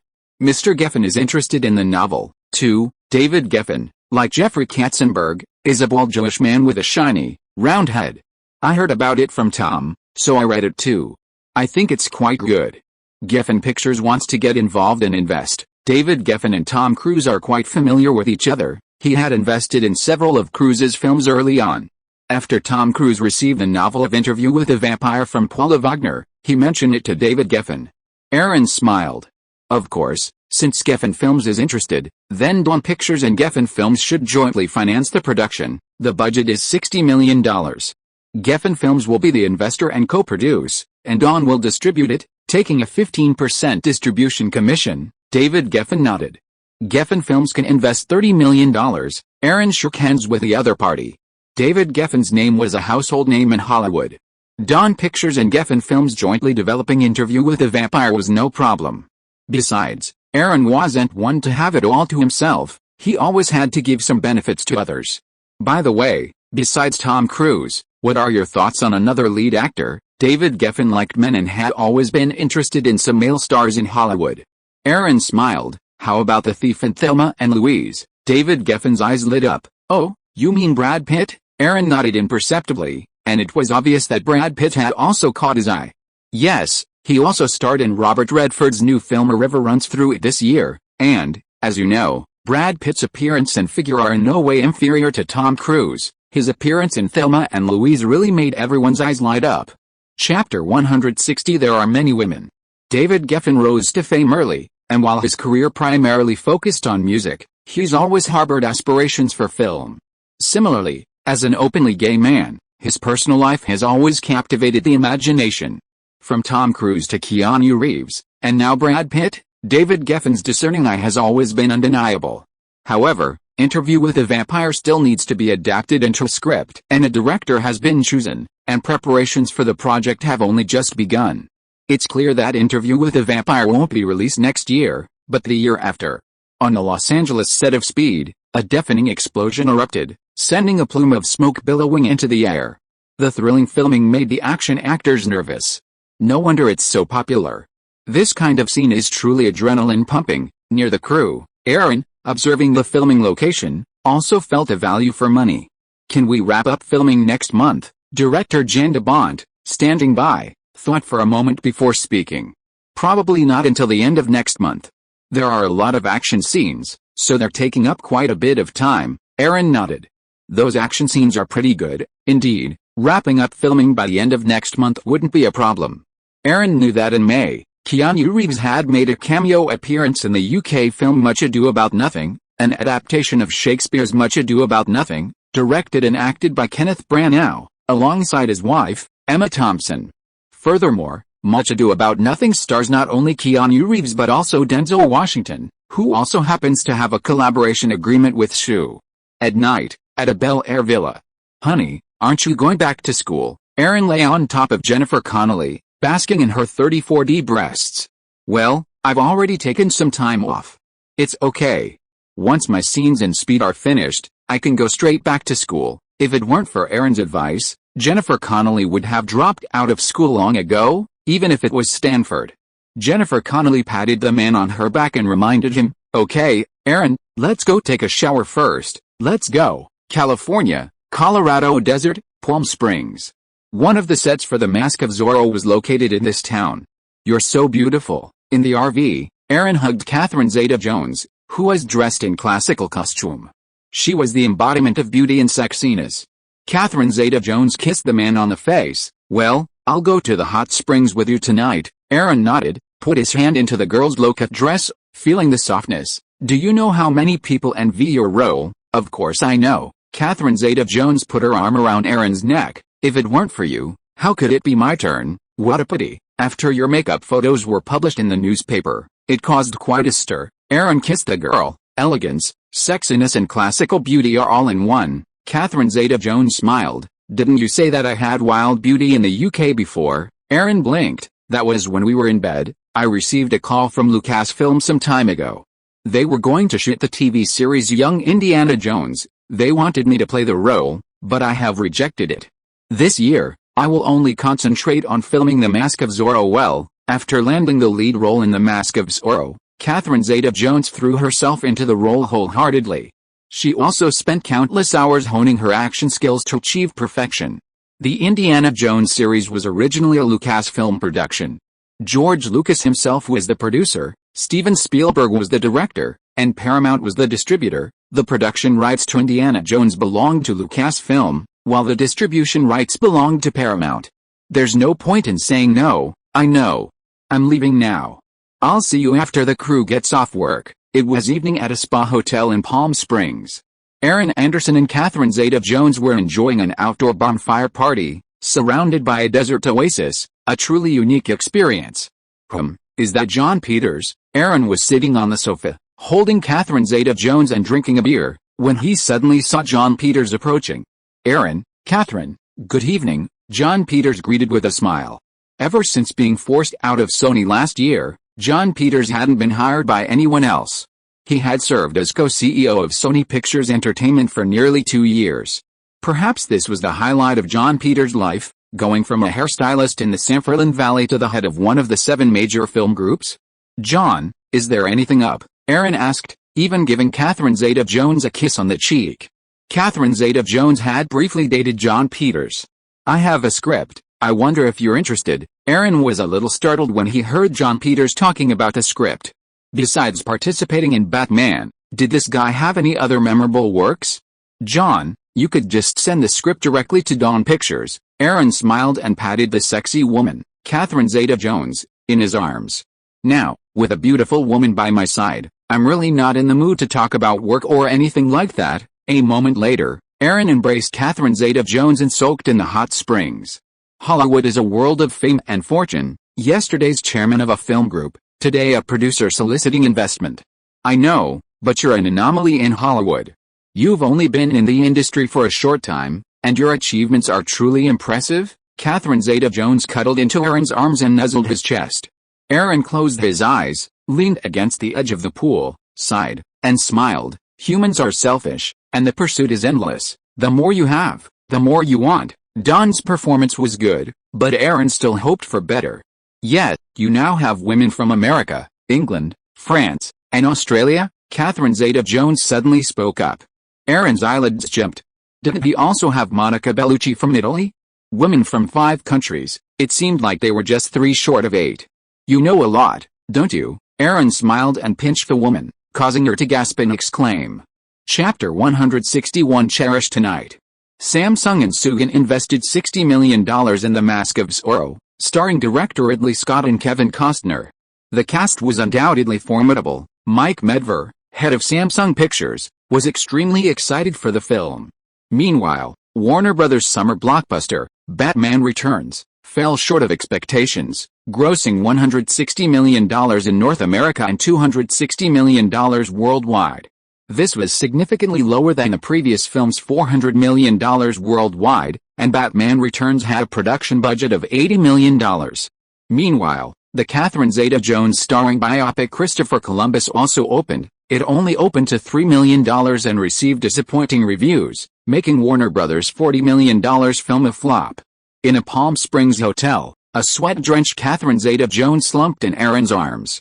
"Looks like Ridley Scott has a film about Columbus coming out too." "Yeah, it's coming out in October," And the production cost even more than the one you're in. Aaron caressed Catherine Zeta-Jones in his arms. 1492. The Conquest of Paradise cost a whopping $47 million. Aaron was also worried about Ridley Scott's co-production. After all, Marlon Brando starred in Christopher Columbus, but Ridley Scott's 1492, The Conquest of Paradise didn't feature such Hollywood stars. At the end of August, when the pound-to-dollar exchange rate reached 2, Aaron immediately had Cheyenne A Fund begin shorting the pound. It was believed that Quantum Fund would soon follow suit. After all, Aaron had only invested $50 million, and with 10x leverage, that was only $500 million. As the Deutschmark gained strength, the European community governments, led by Britain and Italy, unanimously demanded that Germany lower interest rates so that other countries would follow suit. However, Germany turned a deaf ear to them and even raised its discount rate. As a result, more and more people began hoarding Deutschmarks and selling British pounds in Italian lira. That evening, at a bar in West Hollywood, Jack Wells, who had just returned from Russia, regaled Aaron with descriptions of the situation there. This year, Russia implemented comprehensive privatization reforms and implemented shock therapy. As you know, during the Soviet era, they didn't have abundant supplies. Now, there's a severe shortage of daily necessities in Russia, Jack Wells said, taking a sip of his drink. Approaching Aaron, he said, I know a few military guys over there. They have tons of brand new AKs stored in their warehouses. We buy them from Russia and ship them directly to Africa. They're selling like hotcakes. Yes, you know, Africa's a mess, and the demand is huge. Aaron was a little surprised. You're not going to become an arms dealer just like that, are you? Jack Wells shook his head. I'm not talking to anyone. It's just a small business. Well, with a ruble's devaluation, you should have made a little money, right? Aaron inquired. Yeah, that Omega company you recommended seems pretty good. Jack Wells had indeed invested some money in Omega Consulting. Aaron took a sip of his wine. Hedge fund stuff like that is incredibly volatile. Don't get caught up in it, Jack Wells smiled. Why would I get caught up in that? By the way, did you have anything to do with that incident with the black rapper Sean Combs and Tupac back in Los Angeles? Aaron whispered to Jack Wells. Sean Combs had died, and Tupac was seriously injured and disabled. Yet, Tupac was in Justin's Who Writes Poems, John Singleton's new film. He seems to have forgotten who backed his debut feature, Boys and the Hood. Furthermore, Boys and the Hood earned John Singleton an Oscar nomination for Best Director. It was Dawn Pictures, which invested in a rising African-American director and supported him in filming in South Central Los Angeles and Compton. To ensure the smooth filming of Boys and the Hood, Jack Wells and his friends even impersonated several gang members. Don't worry, the Los Angeles riots happened soon after, so who would care about this? Aaron smiled. Of course no one cares. After all, these two guys aren't famous. If Jack Wells knew that the Sean Combs he'd taken down would one day become the future American music sensation, Diddy Puff, and that this guy was a man with absolutely no moral compass, wouldn't Jack Wells have eliminated a potential threat in advance? The election is getting closer. California is holding the Senate election, and some House of Representatives are also up for re-election. Next, we need to donate to some promising congressional candidates. In Congress, California, like every other state, has 2 senators and the most House representatives. California experienced riots this year, which caused tremendous damage, and reconstruction plans are urgent. Understood, Jack Wells said, understanding this was essential. Well, I'm going to the Venice International Film Festival in Italy tomorrow, Aaron said, patting him on the shoulder. Don did have a remake of Scent of a Woman competing at the Venice Film Festival, but Aaron also wanted to see if there were any suitable imported films. In the bed of the villa in Bel Air, Aaron lay on top of Monica Bellucci. Would you like to come to Italy with me? Monica Bellucci smiled. Sure, but I can only stay for 2 days. Then I have to return to participate in the rehearsals for director Jonathan Demme's film Philadelphia. Forget it, then I'd better stay in the United States and prepare for Philadelphia. Aaron shook his head. Jonathan Demme had made sufficient preparations for the film, and it would be beneficial for Monica Bellucci to participate in it. Monica Bellucci kissed the man on her. Then, she rolled over and pressed on Aaron, smiling, my dear, although I can't go with you this time, there are plenty of opportunities. Besides, I'm in the United States and can come to you anytime. Aaron didn't feel much when he touched the girl's plump body. Jennifer Connelly didn't have many scenes left in Speed, so she could definitely accompany Aaron on a trip. After all, Jennifer Connelly could speak French and Italian. Aaron smiled. Okay, cherish tonight. Chapter 162 Spanish Beauty. By the time Aaron and Jennifer Connelly traveled to the Venice Film Festival in Italy, sparks were finally starting to form in the European foreign exchange market. The Finnish mark was the first to react to the Deutsche Mark's interest rate hike. The Finnish mark and the Deutsche Mark were automatically pegged, and after Germany's interest rate hike, Finns had flocked to convert their Finnish marks into Deutsche Marks. However, by September, the Finnish mark's exchange rate against the Deutsche Mark continued to fall, forcing the Bank of Finland to sell Deutsche Marks and buy Finnish marks to maintain the exchange rate. However, the Finnish mark's decline continued, and the Bank of Finland had limited Deutsche Marks. Soon, the Finnish government suddenly announced that the Finnish mark and the Deutsche Mark would be decoupled and allowed to float freely. With the decoupling of the Finnish mark and the Deutsche Mark becoming a reality, high-ranking governments, led by Britain, France, and Italy, realized the seriousness of the issue. They united to again propose a lower interest rate to the German government, but Germany rejected the proposal, believing that decoupling the Finnish mark was insignificant. In Venice, at a party for the film Scent of a Woman, Al Pacino, Matt Damon, and the rest of the crew were enjoying the feast. Meanwhile, Aaron, in his hotel room, was watching the news on TV. Lying in a large bathtub, Aaron was watching the economic news. Suddenly, the voluptuous and stunning Jennifer Connelly emerged from the water, swooping into Aaron's arms and kissing him. Her 34D figure pressed against his chest. "What are you looking at, darling?" Jennifer Connelly said affectionately, her arm around his neck. Aaron smiled, kissed the woman in his arms, then caressed her soft flesh. "Look. The Italian lira is in trouble. The exchange rate has plummeted, reaching the lower limit of the lira to mark exchange rate within the European monetary system's exchange rate mechanism, even though Italy had raised its bank discount rate twice in the previous 2 days and sold marks and francs in the foreign exchange market. It was to no avail." Jennifer Connelly nudged the man. "In the European monetary system, the Italian lira is a soft currency. Besides, the economies of Britain, France, and Italy haven't been doing well in recent years." Aaron leaned back in the bathtub, closed his eyes, and while enjoying Jennifer Connelly's advances, he pondered the impending pound crisis. The next day, the Italian government was forced to announce a devaluation of the lira, lowering its value by 3.5%, while the other 10 currencies in the European monetary system would appreciate by 3.5%. This was the first adjustment in the European monetary system's value since January 12, 1987. With Italy's proactive devaluation, the German government made a minor concession to maintain the functioning of the European monetary system. The day after the Italian lira's devaluation, the German government officially announced a half percentage point reduction in the discount rate, from 8.75% to 8.25%, marking Germany's first interest rate cut in 5 years. The crew of Scent of a Woman was primarily involved in promotional activities at the Venice Film Festival, and Al Pacino was very busy. After participating in the promotional activities in Venice, he left Italy and returned to the United States. As for Aaron, he remained in Italy, merely observing the European foreign exchange crisis. Sure enough, the day after Germany cut interest rates, international speculators, led by the Quantum Fund, began attacking the British pound. Driven by a flood of sell orders, the pound's exchange rate plummeted, breaking through 3 barriers to reach 2.78 marks per pound.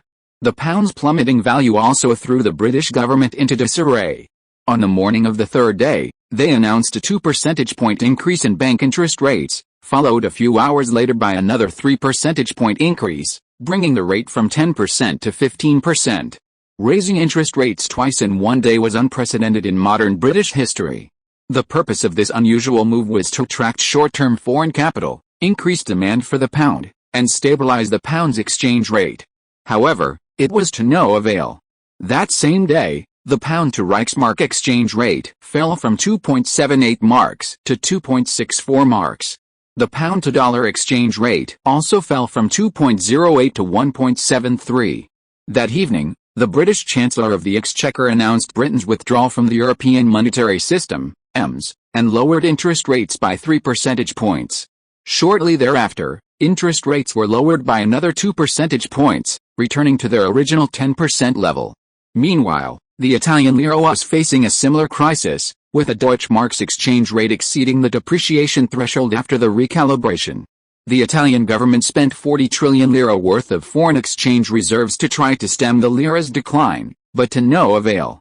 Consequently, they announced the lira's withdrawal from the EMS, allowing it to float freely. Soon after, European Community finance officials held an emergency meeting and agreed to a temporary withdrawal of the UK and Italy from the EMS, with a 5% devaluation of the Spanish coin. Aaron said, kissing Jennifer Connelly passionately in the bathroom at the closing banquet of the Venice Film Festival. "You've been in a good mood these days." Jennifer Connelly sat on the sink, half-dressed, holding the man's head tightly. Aaron smiled. "Of course I'm happy. I shorted the British pound in the New York foreign exchange market." With a loud cry, Jennifer Connelly collapsed into the man's arms. "Okay, wait until we get back to the room." With that, Jennifer Connelly got down from the sink and squatted in front of Aaron. An unknown amount of time later, Aaron left the bathroom first, preparing to return to the banquet hall. In the hallway, he accidentally bumped into a sexy woman in a red evening gown, with Hispanic features and skin. "Excuse me, are you okay?" Aaron offered her a hand, feeling a bit like Salma Hayek. "Ah, I'm fine. Thank you." The woman stared at Aaron, somewhat incredulous.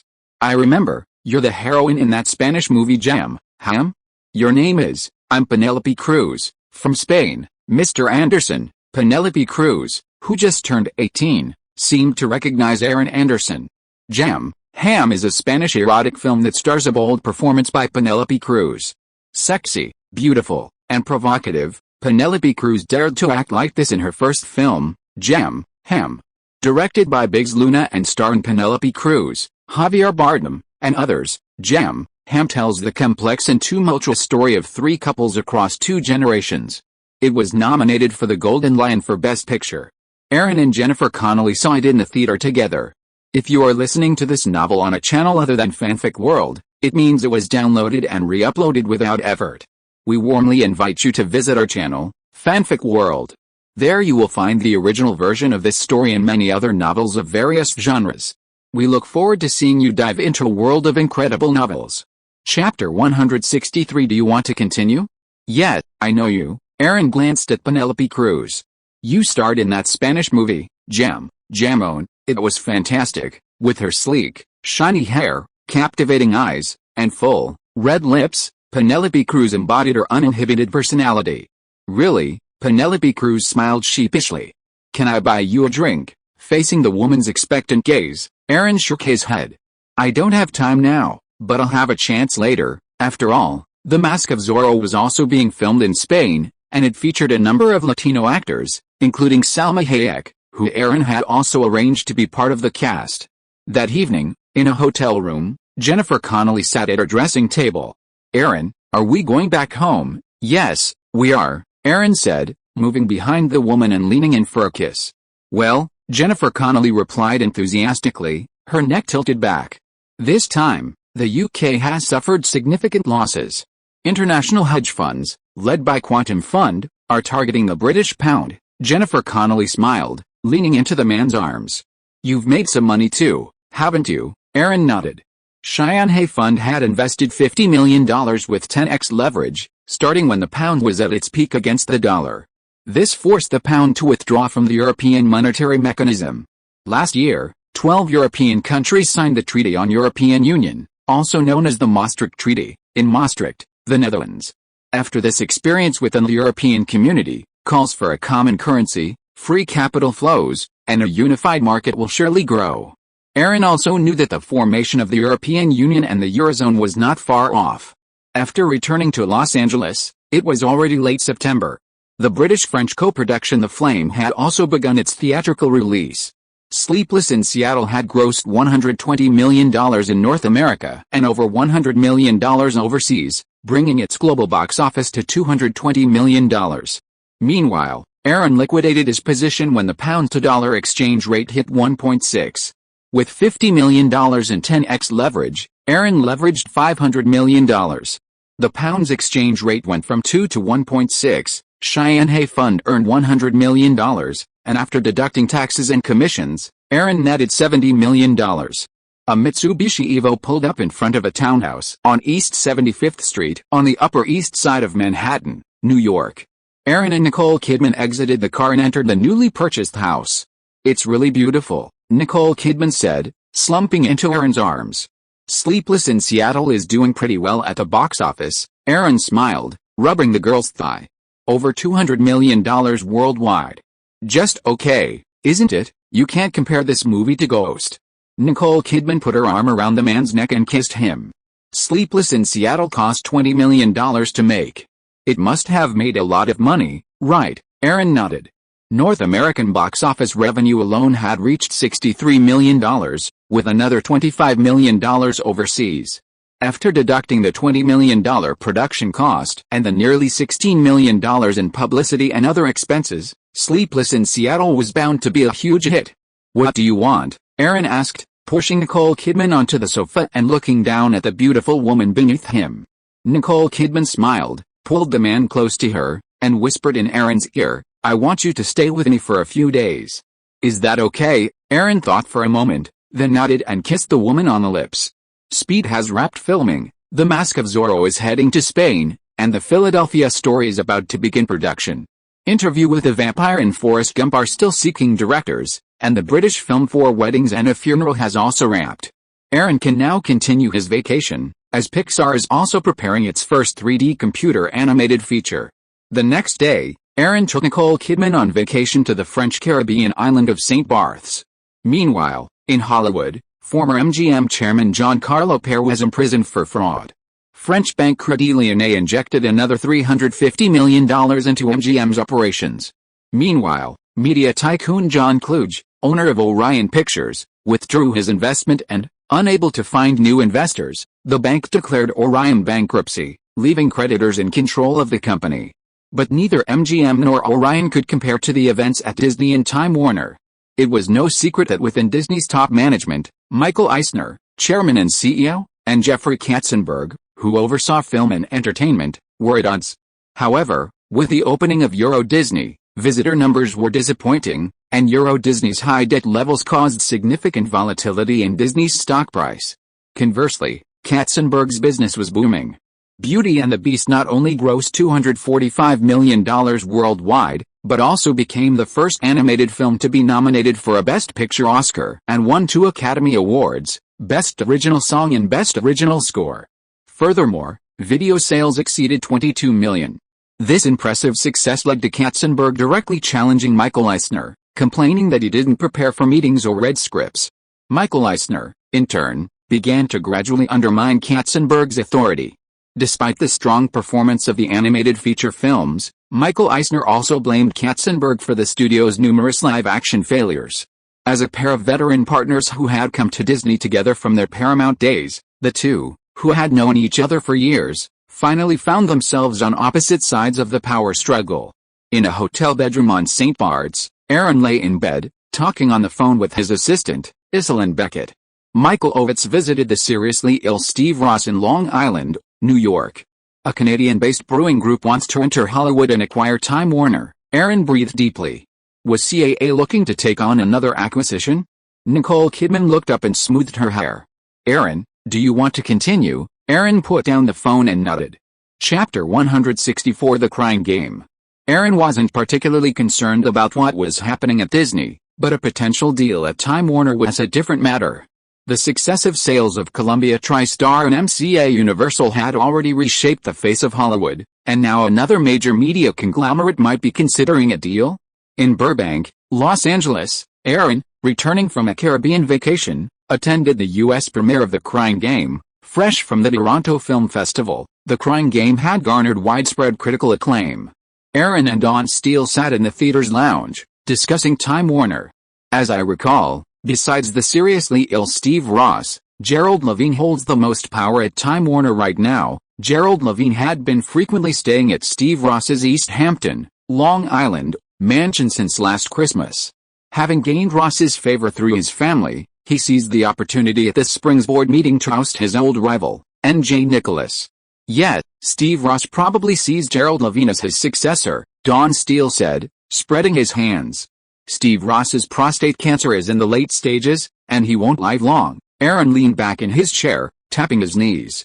It's interesting that the Seagram Group, which acquired Time Warner, is also very interesting. They own Seagram's Gin, Martel, and Chivas Regal, and they're actually thinking of entering the Hollywood entertainment industry. Moreover, the Seagram Group is now a major shareholder in DuPont, and DuPont shares are Seagram's greatest asset. Of course, the beverage business can't compare to the military-industrial complex. I heard that 40-year-old Edgar Bronfman Jr., the president and CEO of Seagram, wants to enter Hollywood, Don Steele explained. Edgar Bronfman Jr.? This is the third generation of the Jewish Bronfman family. Edgar Bronfman Jr. ran it through CAA. Michael Ovitz recommended Time Warner for them. They have movies, television, publishing, magazines, cable TV, games, and more. Time Warner's comprehensiveness, except for the lack of a movie theme park, is the most extensive. Hearing Don Steele's words, Aaron saw no problem. Seagram would have a massive cash flow if they sold their DuPont shares. After all, DuPont was incredibly profitable, and that was an offer Hollywood couldn't refuse. Aaron stood up and smiled. Hollywood isn't easy to navigate. It takes more than just money for these wealthy families to gain a foothold in Hollywood. Look at Sony and Panasonic. Japanese companies are spending lavishly. Because The Crying Game was released by Crescent Pictures as an art house film, it wasn't a large-scale venture, so the film relied on its own reputation. Because the film featured a dramatic twist and was highly controversial, the promotional campaign focused on suspense. In the theater, as the screening of The Crying Game began, Aaron also sat in his seat to enjoy it. This independent film is no worse than Boys in the Hood. Fergus, played by Stephen Rea, was originally a member of the Irish Republican Army. One day they kidnapped a black British soldier, Jody, played by Hollywood actor Forrest Whitaker, who was guarded by Fergus. As they spent time together day and night, Jody and Fergus began to get to know each other and gradually developed a friendship. Afterwards, Jody asked Fergus that if he was killed, he should visit his girlfriend Dill, played by Jay Davidson, in London. Soon after, the IRA sent Fergus to execute Jody. Deep in the jungle, Fergus let Jody go, but unfortunately, Jody was crushed to death by a British tank that came to attack the IRA camp. Fergus escaped from the Irish organization, changed his name and came to London to look for his girlfriend Dill, whom Jody had entrusted to him before his death. Fergus finally finds Dill, a beautiful black woman, in a nightclub. Fergus develops a crush on her and begins pursuing her. Soon, as they fall in love, Fergus is shocked to discover that Dill is actually a man, albeit a delicate one with a transvestite habit, who dresses like a woman. This painful discovery transforms their relationship, and Dill falls madly in love with Fergus. Dill will do anything for Fergus, and Fergus becomes increasingly moved by Dill's sincerity. Soon after, Fergus's girlfriend, Gad, from the Republican Army, suddenly appears. Fergus is enraged by Fergus's betrayal and reveals that the Republicans have already sentenced him to death. She orders Fergus to assassinate a judge and die with him. Fergus knew he was doomed, but he wanted to make sure Dill was safe before his death, protecting him from his own fate. He had Dill disguise himself as a man and check into a hotel. Unable to bear the thought of Fergus's death, Dill secretly tied the sleeping Fergus to the bed, delaying his assassination attempt on the judge. Gad and his companions waited for Fergus to appear, but he failed. His companion attempted to carry out the assassination himself but was killed. Gad drove off and drove to Dill's apartment. She rushed in with a gun, but Dill was the first to shoot and kill Gad. Fergus asked Dill to leave immediately, and he sat down and waited for the police. After wiping the fingerprints off the gun, he pulled the trigger again.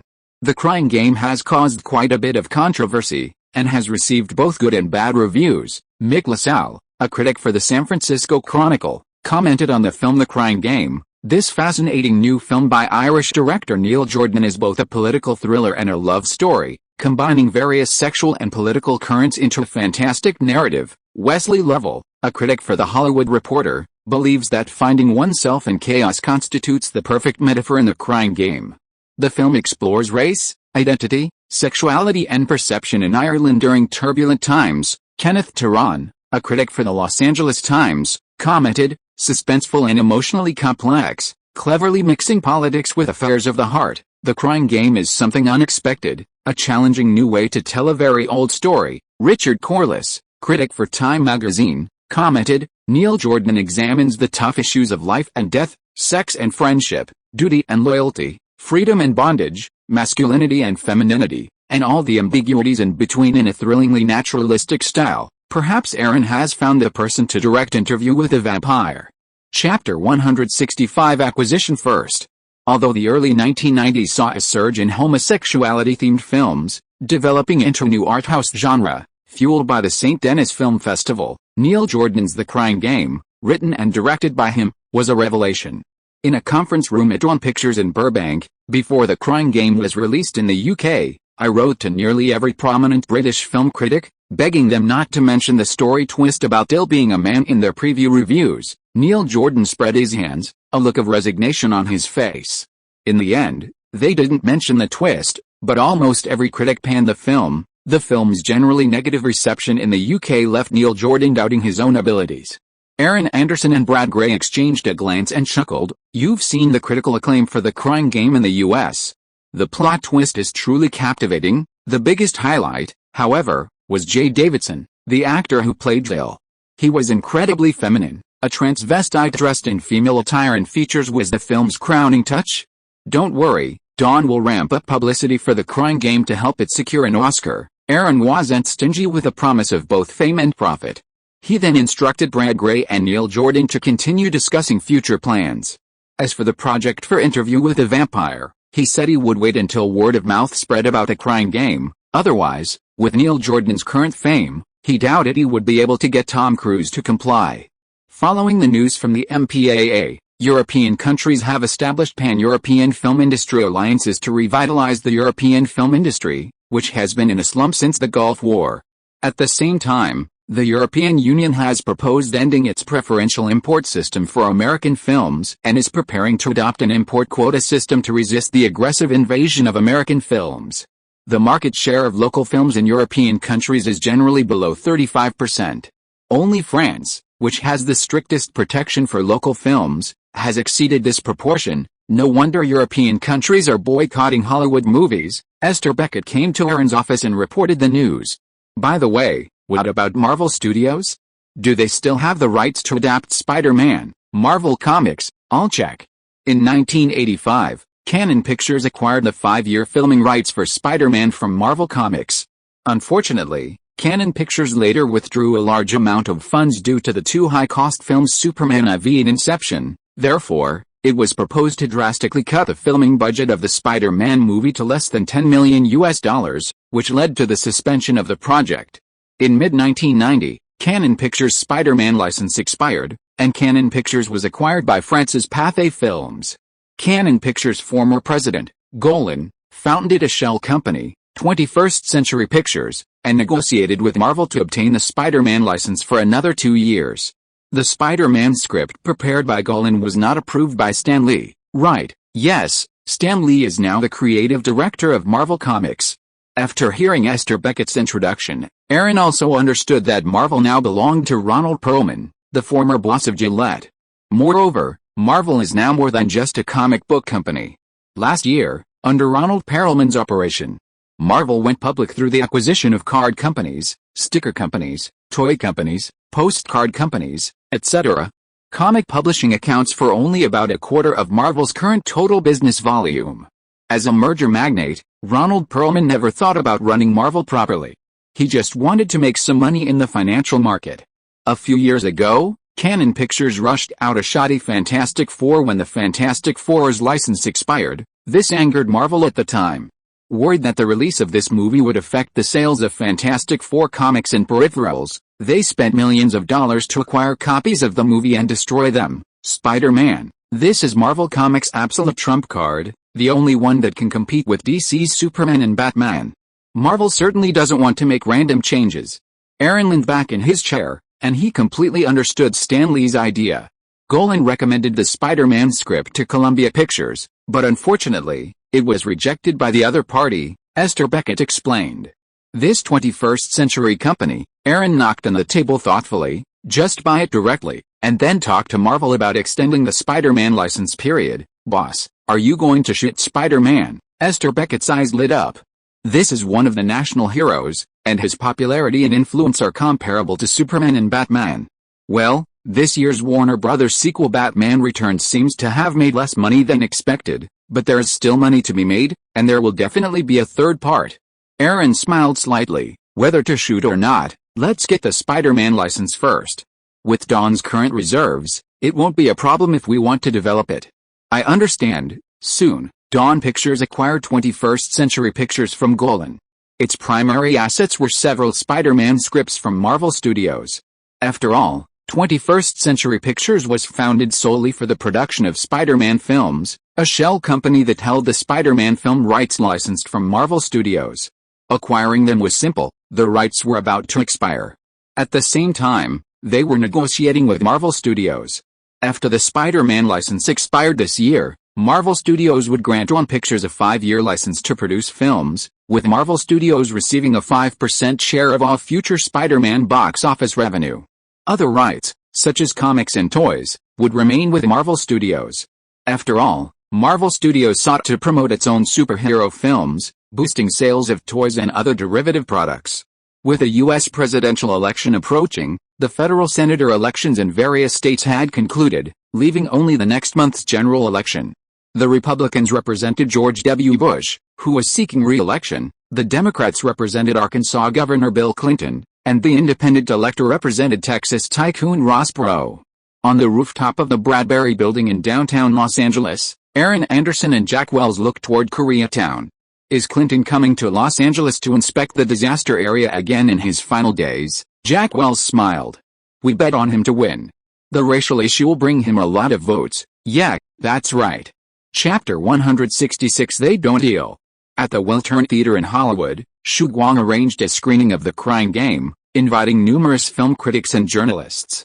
Aaron also invited the Clintons to host the screening. The Crying Game touches on a rich tapestry of themes, including war, race, and homosexuality. That evening, at a private club in Arlington Gardens, South Pasadena, northeast of Los Angeles, Clinton was drinking with two beautiful women. After attending the screening, Aaron had specially arranged for Jack Wells to bring Clinton to the club. Upstairs, Jack Wells handed Aaron a stack of information. This guy is really a playboy. I don't know how many lovers he had during his tenure as governor of Arkansas. These are almost all women I found out about having relationships with him. There are too many gossips. Aaron smiled and looked at Clinton, who was grinning not far away downstairs. Well, you can tell what kind of person he is by looking at this situation. However, this guy has the support of many Jewish financial groups, and many Israel funds of the Jewish Federations of North America have contributed money. Jack Wells shook his head. Forget it. The President of the United States is still as different as ever. Aaron patted the other's shoulder. The election will be out next month. By then, you will find that the millions of dollars we invested are well worth it. I hope so. Jack Wells has also helped deal with some of Clinton's gossip during this period. Coupled with a cash donation, Jack Wells would feel it was not worth it if this guy just went through the motions. Thanks to the success of films like Indecent Proposal and Sleepless in Seattle, and the growing popularity of The Crying Game, along with upcoming releases like Scent of a Woman and Schindler's List, Dawn's future looks bright. Aaron has purchased 60 acres of land in Burbank to build his own production facility. Simultaneously, construction has begun on Dawn's new headquarters. On Halloween Eve, at a masquerade ball at the Sofitel Beverly Hills in Los Angeles, Aaron sat on a sofa beside the voluptuous Monica Bellucci, sipping wine. Shooting on Philadelphia starts next month, so you'll be there, Aaron said, caressing the woman's thigh. Yeah, I'm ready, Monica Bellucci smiled. By the way, I think Dracula is also coming out next month, right? Aaron nodded. The end of next month, Thanksgiving. Aaron was the producer of Dracula, and Dawn had invested $10 million in it. Let's go dancing. Soon, two striking celebrity couples arrived at a party. With their physiques and figures, how could they not be recognized? Arnold Schwarzenegger and Maria Shriver, and Sylvester Stallone and his new girlfriend. Hey, Aaron, it seems like Arnold Schwarzenegger and Sylvester Stallone aren't on good terms, are they? Monica Bellucci and Aaron were both wearing eye patches, but the voluptuous Monica was always so captivating. It's okay, isn't it? Aaron smiled, kissed the woman, and whispered something in her ear. Is this true? Monica Bellucci asked in astonishment. Arnold Schwarzenegger had actually introduced his former lover to Sylvester Stallone, not only freeing him from that woman but also making Stallone a laughingstock in Hollywood. After all, Stallone had married the woman straight after meeting her, only to later discover she had been married before in Europe and had a son. Stallone divorced 2 years after their marriage, but he'd been duped. Aaron embraced the voluptuous Monica Bellucci, feeling her softness. Of course it's true. Sylvester Stallone and Arnold Schwarzenegger have always been a rival in the film industry. They're both the highest paid actors in Hollywood right now. Each film earns $15 million. However, Sylvester Stallone has been having a rough go of it in recent years. The comedy Mother and Son, released earlier this year, earned only $28 million at the box office on a $45 million budget. Even more infuriating, besides the film's box office failure, the deeper pain for Stallone comes from his old rival, Arnold Schwarzenegger. It was he who instigated him to star in Mother and Son, a film he despised. Stallone's successive comedies, including Mother and Son, have failed critically and commercially, reflecting his failure to transition into acting. In contrast, Arnold Schwarzenegger has had hits like Total Recall and Terminator 2, Judgment Day in recent years, but he also managed to successfully transition into comedy with films like Dragon and the Dragon and Kindergarten Cop. Stallone, attempting to emulate Schwarzenegger's comedic transition, has failed miserably. On November 3, 1992, the U.S. presidential election came to a close. The Democratic candidate, then Arkansas Governor Bill Clinton, successfully defeated then Republican President George W. Bush, independent Texas businessman Ross Perot, and several smaller candidates. He was elected the 42nd President of the United States. On the set of the Philadelphia Story in Philadelphia, Pennsylvania, Aaron wasn't overly moved by Clinton's victory. He had known the outcome. At night, in a hotel bedroom, Monica Bellucci lay on top of Aaron, panting heavily. "That was amazing, Aaron," Aaron smiled. "Wasn't I amazing enough before?" Monica Bellucci kissed the man, her 30-60 breasts pressed against Aaron's chest. "You know, that's not what I meant. I should say, tonight, you were amazing," Aaron smiled. "Okay, I'm getting ready to go back to Los Angeles. Scent of a Woman and 400 Years in the Life are coming out there. There's a lot going on, and there's also Schindler's List directed by Spielberg. Although 400 Years in the Life was distributed by Columbia Pictures, Don had invested in it. As for the other projects, they were preparing for the upcoming Oscars. Yet, I know. If you missed me, just let me know," Monica Bellucci said, and she slid into bed. Hiss, Aaron took a breath, thinking about the Oscars ceremony to be held in March next year. It should be in his pocket. After all, Schindler's List will be in the selection. Chapter 167 Your Reward. In Washington, D.C., after Clinton's successful presidential election, Aaron and Jack Wells attended a celebration. The security company has recently recruited several retired Marines. From Haiti, Jack Wells and Aaron clinked their glasses. Aaron was stunned. Haiti, the small Caribbean country that launched a coup last year, Jack Wells smiled. "Yet, the Caribbean is our backyard. Haiti is a mess right now," Aaron nodded. "Let's go and congratulate him." A celebration for the President of the United States is something to talk about. After leaving Washington, D.C., Aaron returned to Los Angeles. Scent of a Woman began its U.S. release. However, due to the promotional model of art films, the release was not large. Scent of a Woman still relied on word of mouth. That night, Aaron went to a club on Hollywood Boulevard and found Elizabeth Hurley, who had called him specifically. As the other party threw himself into his arms tremblingly, "Have you had quite a few to drink?" A red flush appeared on Elizabeth Hurley's fair and pretty face. "Passenger 57 is released, and I'm celebrating with the crew." Elizabeth Hurley leaned close to Aaron's ear and said, "Director Kevin Hawks and actor Wesley Snipes always want to take advantage of me. In Hollywood, I have no one to turn to except you." Kevin Hawks and Wesley Snipes are both black people in Hollywood. Passenger 57 is actually a follow-up to Die Hard. However, as a newcomer to Hollywood, Elizabeth Hurley really didn't have much chance. Her good looks and sexy figure are her biggest killer. Aaron shrugged and said, "This is Hollywood, nothing's wrong, it's just that Kevin Hawks or Wesley Snipes, they want to enjoy your tenderness too." Aaron shook his head. "Passenger 57 isn't a good movie, you're just a pretty face, come on, I'll take you out." Aaron then left the club with Elizabeth Hurley in his arms. "Aaron, would you like to get me a room in your villa?" Elizabeth Hurley stared at Aaron in the passenger seat, her face fascinated. Aaron smiled and stroked the woman's thigh. "Are you planning on pursuing a career in Hollywood instead of returning to England?" Well, that depends on whether you, a young Hollywood mogul, are willing to give a little star like me a chance to stay in Hollywood, Elizabeth Hurley said with an expectant look. Back at the Bel Air villa, Aaron helped Elizabeth Hurley sit on the sofa and made her a cup of coffee. Thank you, Elizabeth Hurley asked after taking a sip. 4 Weddings and a Funeral will be released in the spring of next year, right? Yes, it will be released in April in the United States and in the summer in the UK. About half a month later, Elizabeth Hurley nodded, moved closer to Aaron Anderson beside her, and kissed the man on the face a few times. Fortunately, I didn't shit for a long time on the set of Passenger 57, otherwise, I would have been eaten up. Aaron hugged the girl and sat directly on him, feeling the touch of 36C. Aren't you being eaten up by me now? Elizabeth Hurley put her arms around the man's neck and kissed him affectionately. You are different. If you want, you can anytime. As they said that, the two rolled onto the sofa, kissing hotly, quickly and passionately. The next morning, Aaron woke up in bed with the sexy Elizabeth Hurley in his arms. Look, you look much better today. Elizabeth Hurley, lying in the man's arms, smiled. Is The Mask of Zorro being filmed now? Yes. The crew has gone to Spain. They were filming in California before. As he said that, he touched the other's 36C. Why, are you envious? Of course I am. After Catherine Zeta-Jones plays this heroine, she will definitely become famous. Aaron, is there a role suitable for me? It would be great if I could gain a foothold in Hollywood. Then I can come and accompany you anytime. Elizabeth Hurley was now extremely envious of Catherine Zeta-Jones. She was the heroine of a $60 million production, and the leading actor was Kevin Costner, one of the most popular actors at the moment. Okay, there is a role for you. Aaron thought of the new film Forrest Gump that one was going to develop.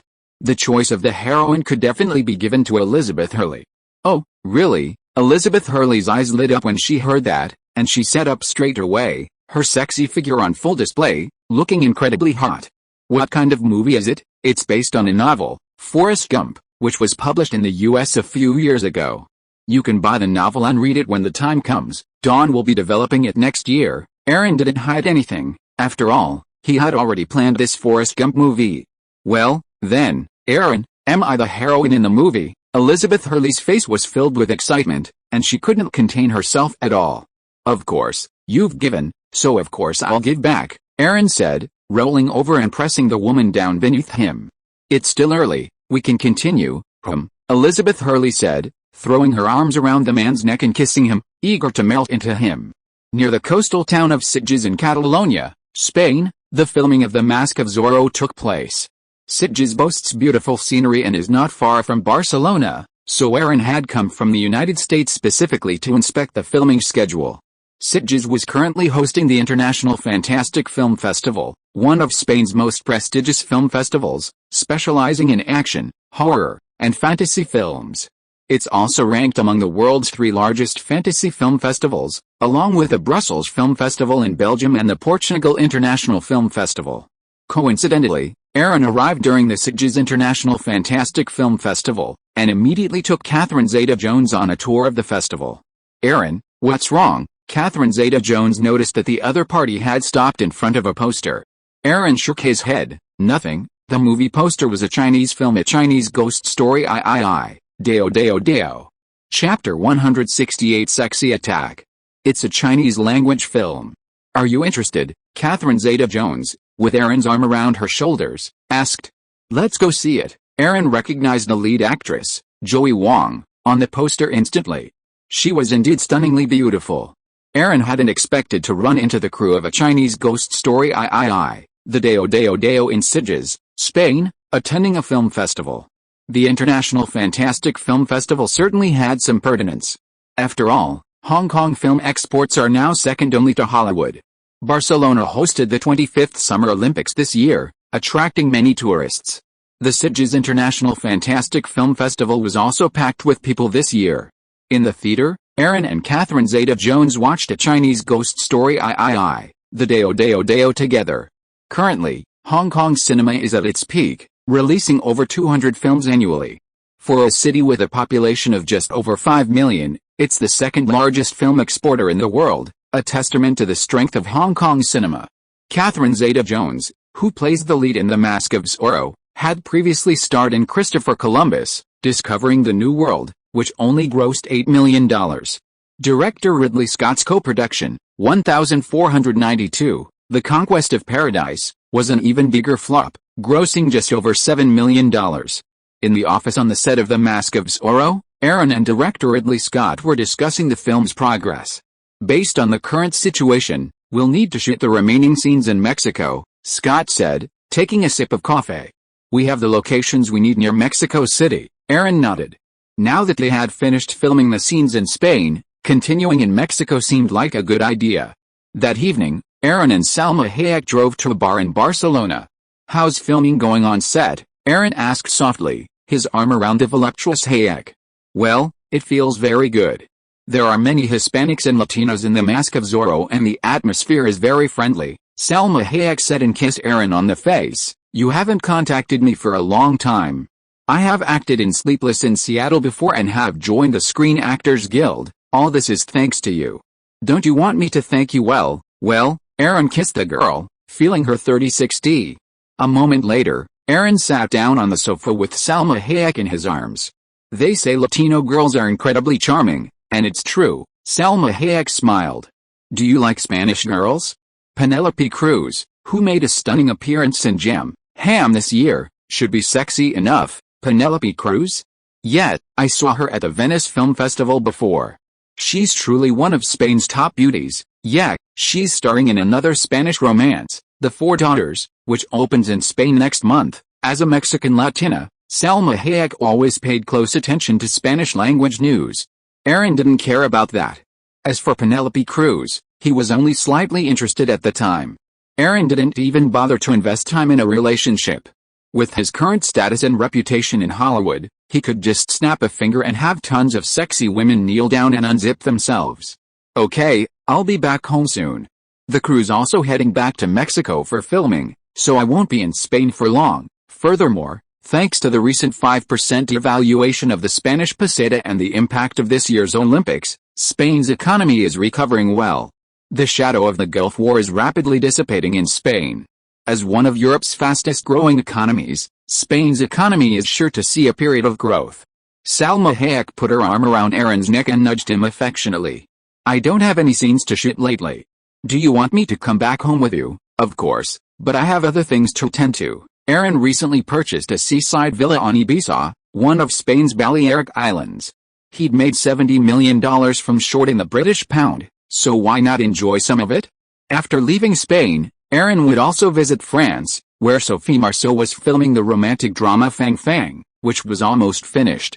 Well, then, let's go back and rest early. Hearing that the other party had something else to do, Salma Hayek didn't force anything, but simply stared at the man before her with a burning gaze. Aaron smiled and leaned over to the woman's ear. Are you addicted? Yes, I believe that any woman who has slept with you is eager for the next time. With the recent European currency crisis, the Italian lira and the British pound have temporarily left the European monetary system. France, another major European country, also held a referendum, mainly hoping to establish a political entity similar to the United States of Europe between countries with significant cultural and political differences. Member states would not only use a common currency for transactions, but also adhere to the Maastricht Treaty, which stipulates a common foreign and security policy. In Sophie Marceau's villa in the 92nd department, Hauts-de-Seine, in the western suburbs of Paris, Aaron sat on the sofa, staring at the news on TV. A political entity of the United States of Europe, Aaron touched his chin. It was obvious that this was the future European Union.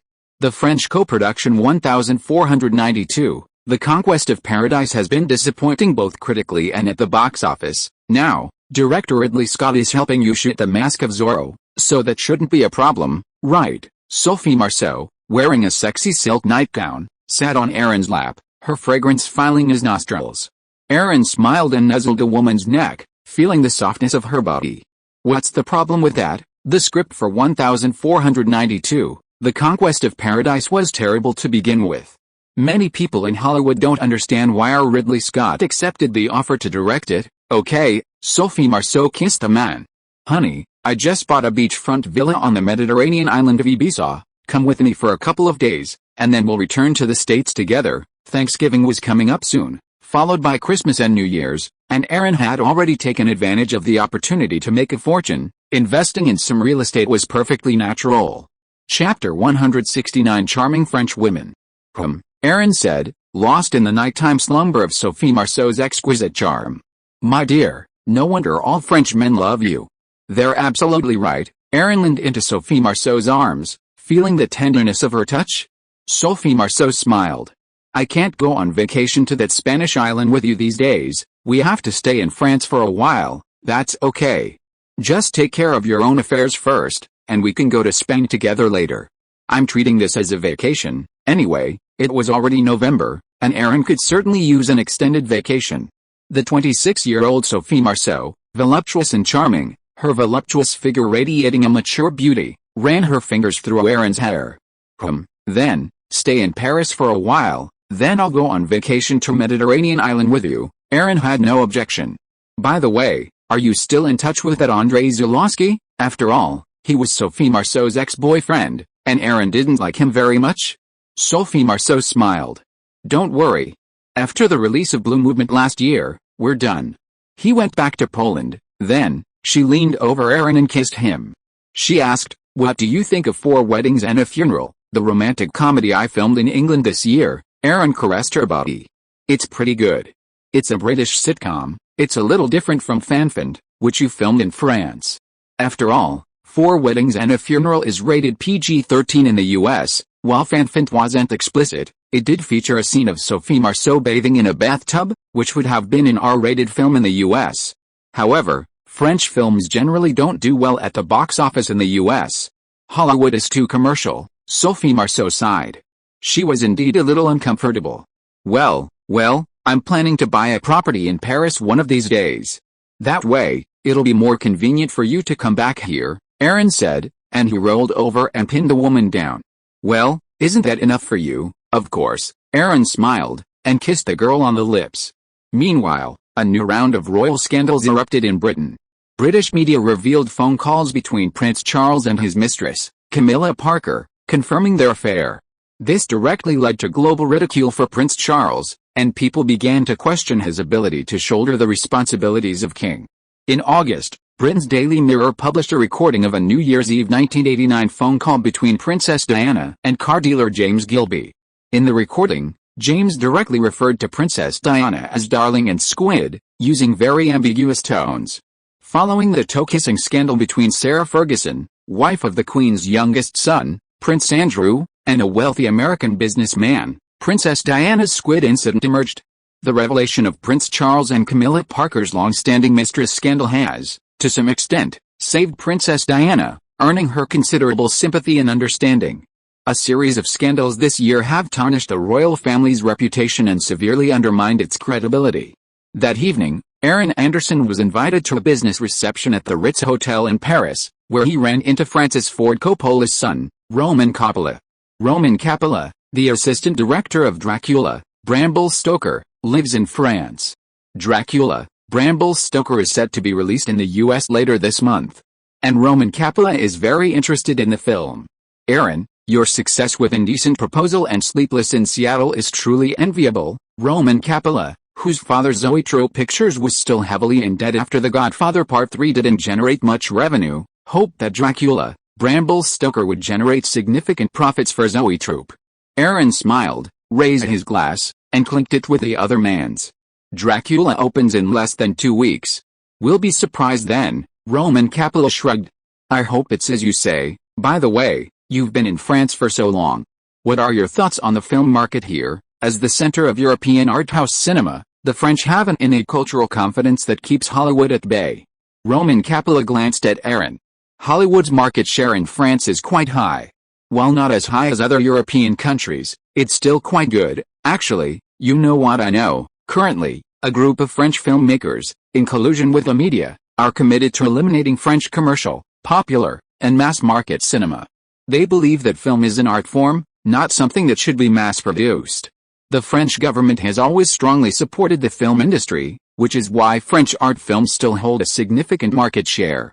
Otherwise, if restrictions on imported films were relaxed and support for domestic films was reduced, the French market would quickly be dominated by Hollywood. European countries are all trying to support their own films to compete with Hollywood. Aaron wasn't afraid of competing with European films. Commercial success is king in the film industry, and the majority of audiences are indeed mass market. Not long after, Aaron met Nicolas Seydoux, chairman of Gaumont Films, and they discussed the co-production 1492, The Conquest of Paradise. It had cost Hollywood director Ridley Scott, starred French star Gerard Depardieu, and had invested $47 million, only to end in disastrous failure. By the way, doesn't Luc Besson, France's foremost young director, have any new projects? Aaron asked. After all, besides Besson, Aaron didn't really remember anyone. Luc Besson, Nicolas Seydoux shook his head. It seems he's still working on a new script. Aaron wondered, hadn't Léon, the Professional even started yet? Aaron, who was thinking, suddenly looked up and saw a woman with a high nose bridge, rosy and plump lips, long black hair draped over her shoulders, every inch of her exuding a heartwarming charm standing in a corner not far away. Her face was like a rose, shining with the light of the stars and the sea. Her face was exquisite and picturesque, and under her sexy black evening dress, every detail of her body seemed like a carefully crafted work of art. If you are listening to this novel on a channel other than Fanfic World, it means it was downloaded and re-uploaded without effort. We warmly invite you to visit our channel, Fanfic World. There you will find the original version of this story and many other novels of various genres. We look forward to seeing you dive into a world of incredible novels. Chapter 170. I am Aaron Anderson. After finishing his conversation with Nicolas Seydoux, Aaron looked away, searching for the stunning woman. What a shame, Aaron said, not seeing her.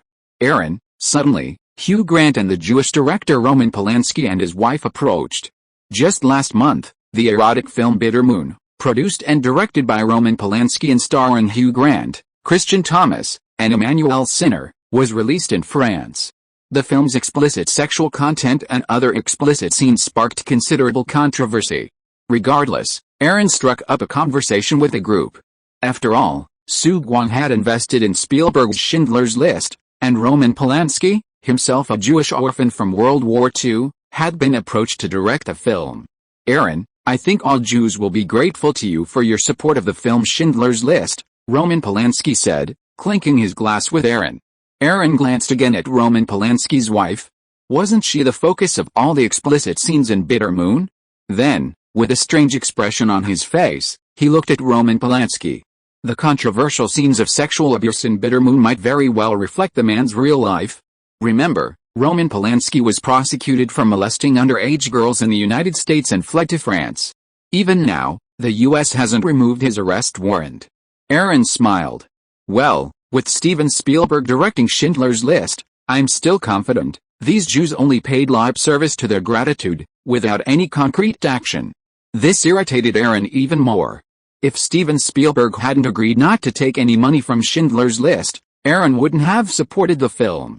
By the way, Schindler's List opens next month. Director Polanski, if you're interested, you can attend the premiere, Aaron said deliberately. Roman Polanski shook his head awkwardly. He couldn't enter the United States. Emmanuelle Cinner, standing beside him, smiled and said, Aaron, have you seen Bitter Moon? Aaron shook his head. I received a copy, but I haven't had the chance to see it yet. Aaron certainly had low hopes for French erotic films. Bitter Moon had a decent box office in France, but it was mediocre in the US. And Bitter Moon, rife with heavy-handed scenes of lust and violence, centered around sexual entanglements and sadomasochism, was a clear NC-17 rating. In terms of both critical acclaim and artistry, Bitter Moon wasn't even close to Bitter Moon. It wasn't on the same level. Really, Emmanuelle Cinner felt a touch of disappointment upon hearing this. She had, of course, hoped to win the favor of this new Hollywood mogul. Bitter Moon was highly controversial, receiving many negative reviews, and Emmanuelle Cinner delivered a number of revealing performances. After filming, she regretted it. Regardless of Emmanuelle Cinner's feelings, Aaron wasn't even interested in Roman Polanski, let alone her. Soon, Aaron and Hugh Grant were discussing Four Weddings and a Funeral, a British-French co-production that was a completely different genre from Bitter Moon. My agent has warned me I won't be taking on anything like this anymore, Hugh Grant said with a somewhat resigned smile. Don't worry, Four Weddings and a Funeral, which we filmed this year, is great. It'll be released next year, and I'm sure it'll be a surprise, Aaron said, patting her shoulder. Given Hugh Grant's image, it was clearly not the right film for this kind of role. After his conversation with Hugh Grant, Aaron spotted the beautiful woman in the banquet hall's lounge. She seemed to be being pursued by a man. Aaron walked over and helped the man out. "Can I have you for a drink? I'm Aaron Anderson, an American, my honor. Thank you for what I did. I'm Christiana Yeri." Arriving at the hotel bar, they ordered 2 cocktails. Aaron looked at her. "Christiana Yeri? You're not French, are you?" Christiana Yeri nodded. "I was born in Brazil, immigrated to France as a child, and only came to Paris in recent years. I'm an actor too. I just saw you chatting with Mr. Nicolas Seydoux. You must be a big shot, right?" Christiana Yeri was of French-Brazilian descent. Furthermore, the man who had been pestering her was French director Jean-Jacques Annaud. Upon seeing Aaron Anderson, he naturally left. Christiana Yeri looked at Aaron with deep, bright eyes, as if she could see into people's hearts. Aaron smiled. "Because I know Nicolas Seydoux." Christiana Yeri shook her head. "That man just now is Jean-Jacques Annaud. He directed the film The Lover, which was released in France earlier this year." The Lover. Aaron took a sip of his wine. "It's based on Marguerite Duras' autobiographical novel, right? The lead actor is a Chinese actor." "Yes, it's an excellent work, and the film has received great reviews," Christiana Yeri explained with a smile. She was just a minor star, and hadn't been in any blockbuster or memorable productions. Aaron turned his head, looked at the other person, and suddenly reached out to touch the person's face. "I have a film company in Hollywood called Dawn. Ghost and the Silence of the Lambs, released last year. Our productions." Christiana Yeri's eyes widened. "Aaron Anderson, no wonder. I've heard that Hollywood has a very young new tycoon. I didn't expect you to be so young." In fact, Christiana Yeri wasn't that old. Tonight, she was 27, only a year older than Sophie Marceau. Aaron then lowered his hand, picked up his glass and took a sip. "Have you ever thought about making a career in Hollywood?" Christiana Yeri blinked helplessly. "I don't even have a chance in France. How could there be a place for me in Hollywood?" Aaron just smiled. "Because you didn't know me before, opportunities in Hollywood are indeed rare. It's a pity I'm Aaron Anderson." Aaron then gave Christiana Yeri a business card and told her to call him within 3 days. Chapter 171. 2 movie name cards. In the 7th arrondissement of Paris, on the south bank of the Seine, near the Quai Voltaire, Aaron bought a 2-story villa covering an area of 3,500 square feet. It overlooks the Louvre on the other side of the river and is next to the Paris Money Museum. Sophie Marceau stood by the window, looking at the Seine below. "This place is nice. It's in the city center of Paris." Aaron hugged the girl from behind. "It's convenient here, and I can stay in Paris for a few days next time." The film The Lover, adapted from Marguerite Duras' autobiographical novel of the same name, seems to be quite popular, right? Sophie Marceau smiled and patted the back of Aaron's hand. The film The Lover, adapted by director Jean-Jacques Annaud, has achieved unprecedented commercial success in the French market, with more than 3 million viewers. Because of the popularity of the movie, it has also promoted the crazy sales of the original novel. "It seems there are also many criticisms," Aaron said, kissing Sophie Marceau on the face. Sophie Marceau responded to Aaron's kiss. "Yes, and quite a bit." Despite the commercial success of The Lover, the harsh and arrogant French literary critics were met with indifference. They scoffed at the film's relentless commercial success, believing it desecrated the original novel's essence and betrayed the original work of art. French literary circles now believe that cinematic art is in opposition to commerce. That evening, at the entrance of the Bristol Hotel, diagonally across from the Élysée Palace, Aaron attended a banquet with the glamorous Christiane Yeri. 1492, The Conquest of Paradise had begun its French premiere, attended by the film's main cast, including Ridley Scott and Gérard Depardieu. Aaron hugged Christiana Yeri. "I thought you wouldn't call me." Christiana Yeri shook her head helplessly. "I've studied drama for several years and I love acting. I really don't want to give up the opportunity to go to Hollywood." Aaron patted her shoulder and bent down to kiss her on the lips. "Don't worry, you look great. I think you're as good as Sophie Marceau. There are many opportunities." "Yes, I know." Christiana Yeri chose to call Aaron, indicating that she had made up her mind. As for Christiana Yeri's relationship with her drama teacher François Worster last year, it seemed insignificant. Ridley Scott, who was originally filming The Mask of Zorro in Spain, also came to France, mainly because 1492, The Conquest of Paradise had performed poorly and received poor reviews. Perhaps Gaumont Films hoped to gain a presence in Europe? In the banquet hall, after using the restroom, Christiana Yeri was suddenly patted on the buttocks on her way back to the main hall, prompting a startled exclamation. "Hi, you're so beautiful. What's your name?" The man, with his asymmetrical yet piercing eyes, a large nose, and a powerful, sharply defined chin, combined to create a uniquely abstract presence. This was French actor Gérard Depardieu, the leading man who played Christopher Columbus in 1492, The Conquest of Paradise. Mr. Gérard Depardieu, good evening, I'm Christiana Yeri. Gérard Depardieu has won Best Actor at the Kaiser Awards and Best Actor at the Venice and Cannes Film Festivals. 2 years ago, his film Cyrano de Bergerac catapulted him to fame. To Christiana Yeri, the man was a figure unattainable and unoffensive. Gérard Depardieu looked at the beautiful Christiana Yeri and couldn't help but reach out to shake her hand. There aren't many film opportunities these days. Perhaps I can help you. Christiana Yeri pulled her hand back, a little awkwardly, but still smiling. Mr.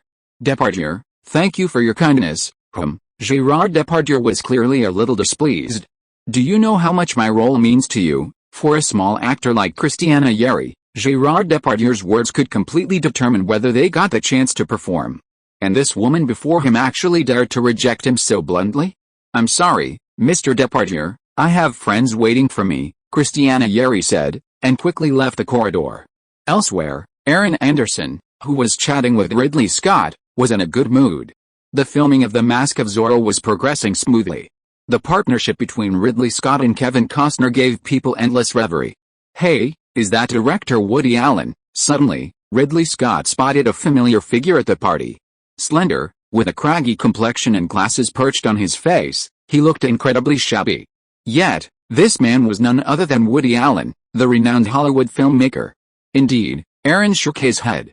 He'd come to France primarily because of the revelation of his relationship with his adopted Korean daughter, Soon-Yi, which had sparked widespread controversy in Hollywood this year.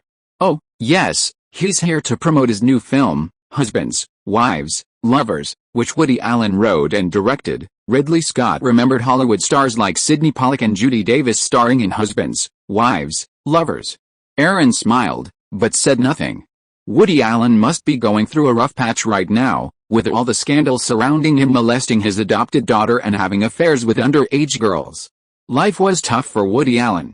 Not only had he broken up with his longtime girlfriend, Mia Farrow, but his reputation was also severely impacted. Aaron remained unmoved as Woody Allen approached.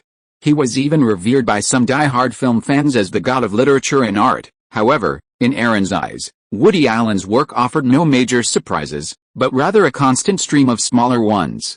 Furthermore, Allen's directorial themes, often revolving around death, sex, and immorality, had a niche audience, but the commercial performance left him unimpressed.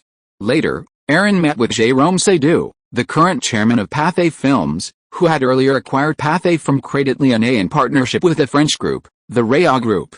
Furthermore, Jérôme Seydoux was the younger brother of Nicolas Seydoux, chairman and majority shareholder of Gaumont Films. Gaumont and Pathé, two of France's most iconic film studios, were both owned by the Seydoux family. Chapter 172 Morality is equal to nothing.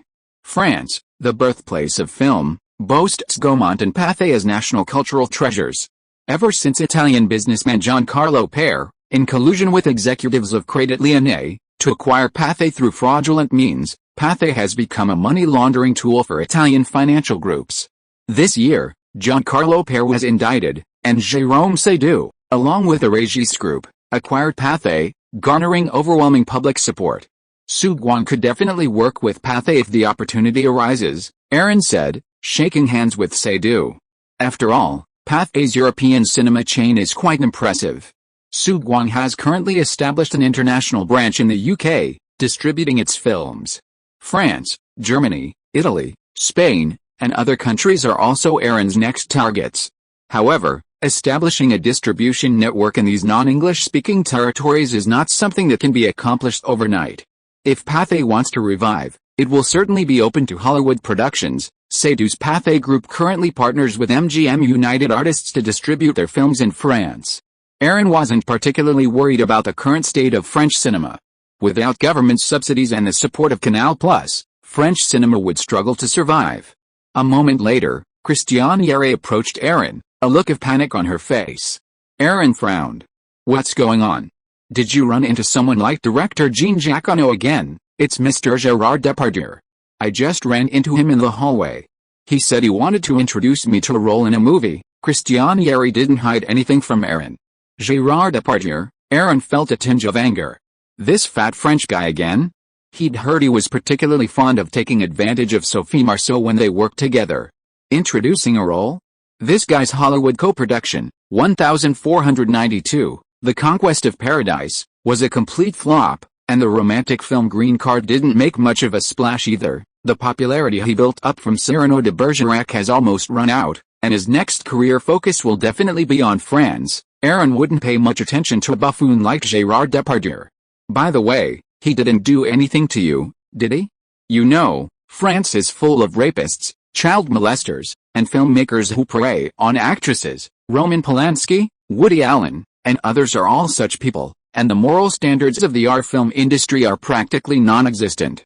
Aaron has no hope for the entertainment industry, and he's even more critical of the European entertainment industry. Hearing this, Christiane Yeri laughed. "Nothing. We just chatted in the hallway. He didn't even know me. Okay, I'll go to the bathroom." Aaron wasn't worried about Christiane Yeri. After all, with his backing, who could touch her? A mere Gerard Depardieu is truly unworthy. Aaron quickly reached the restroom, washed his face, and lit a cigarette when he suddenly heard a woman's faint scream and a man's muffled breathing from the back stall. Could it be the Gerard Depardieu that Christiane Yeri had just encountered in the hallway? Aaron, who spoke some French, soon heard the woman inside the stall calling out Gerard's name. Gerard Depardieu even offered to cast her in his next comedy. Aaron smiled and immediately closed the restroom door. He then checked the lights and turned them off as well. As expected, the moment the restroom lights went out, a cry rang out from the stall. Gerard Depardieu, holding up his pants, had just opened the stall door when a large hand grabbed his hair and threw him to the ground. Aaron closed the cubicle door before the woman came out and took away some of their clothes. "Shh, don't make a sound," Aaron warned the woman in French in a low voice. In the dark bathroom, the woman was so scared that she was trembling all over and didn't dare to say a word. Gerard Depardieu, who was lying on the ground, screamed for help, but Aaron wrapped his head with the clothes of the couple. Bang, bang, Aaron kicked Gerard Depardieu several times with his head wrapped, and Gerard Depardieu, who couldn't make much sound, could only scream in a low voice. Big nose, right, Aaron thought to himself. Immediately, he kicked Gerard Depardieu's nose several times. He couldn't bear it anymore and finally fainted. Still feeling a bit unsatisfied, Aaron dragged Gerard Depardieu to the restroom door, then left the room feeling at peace.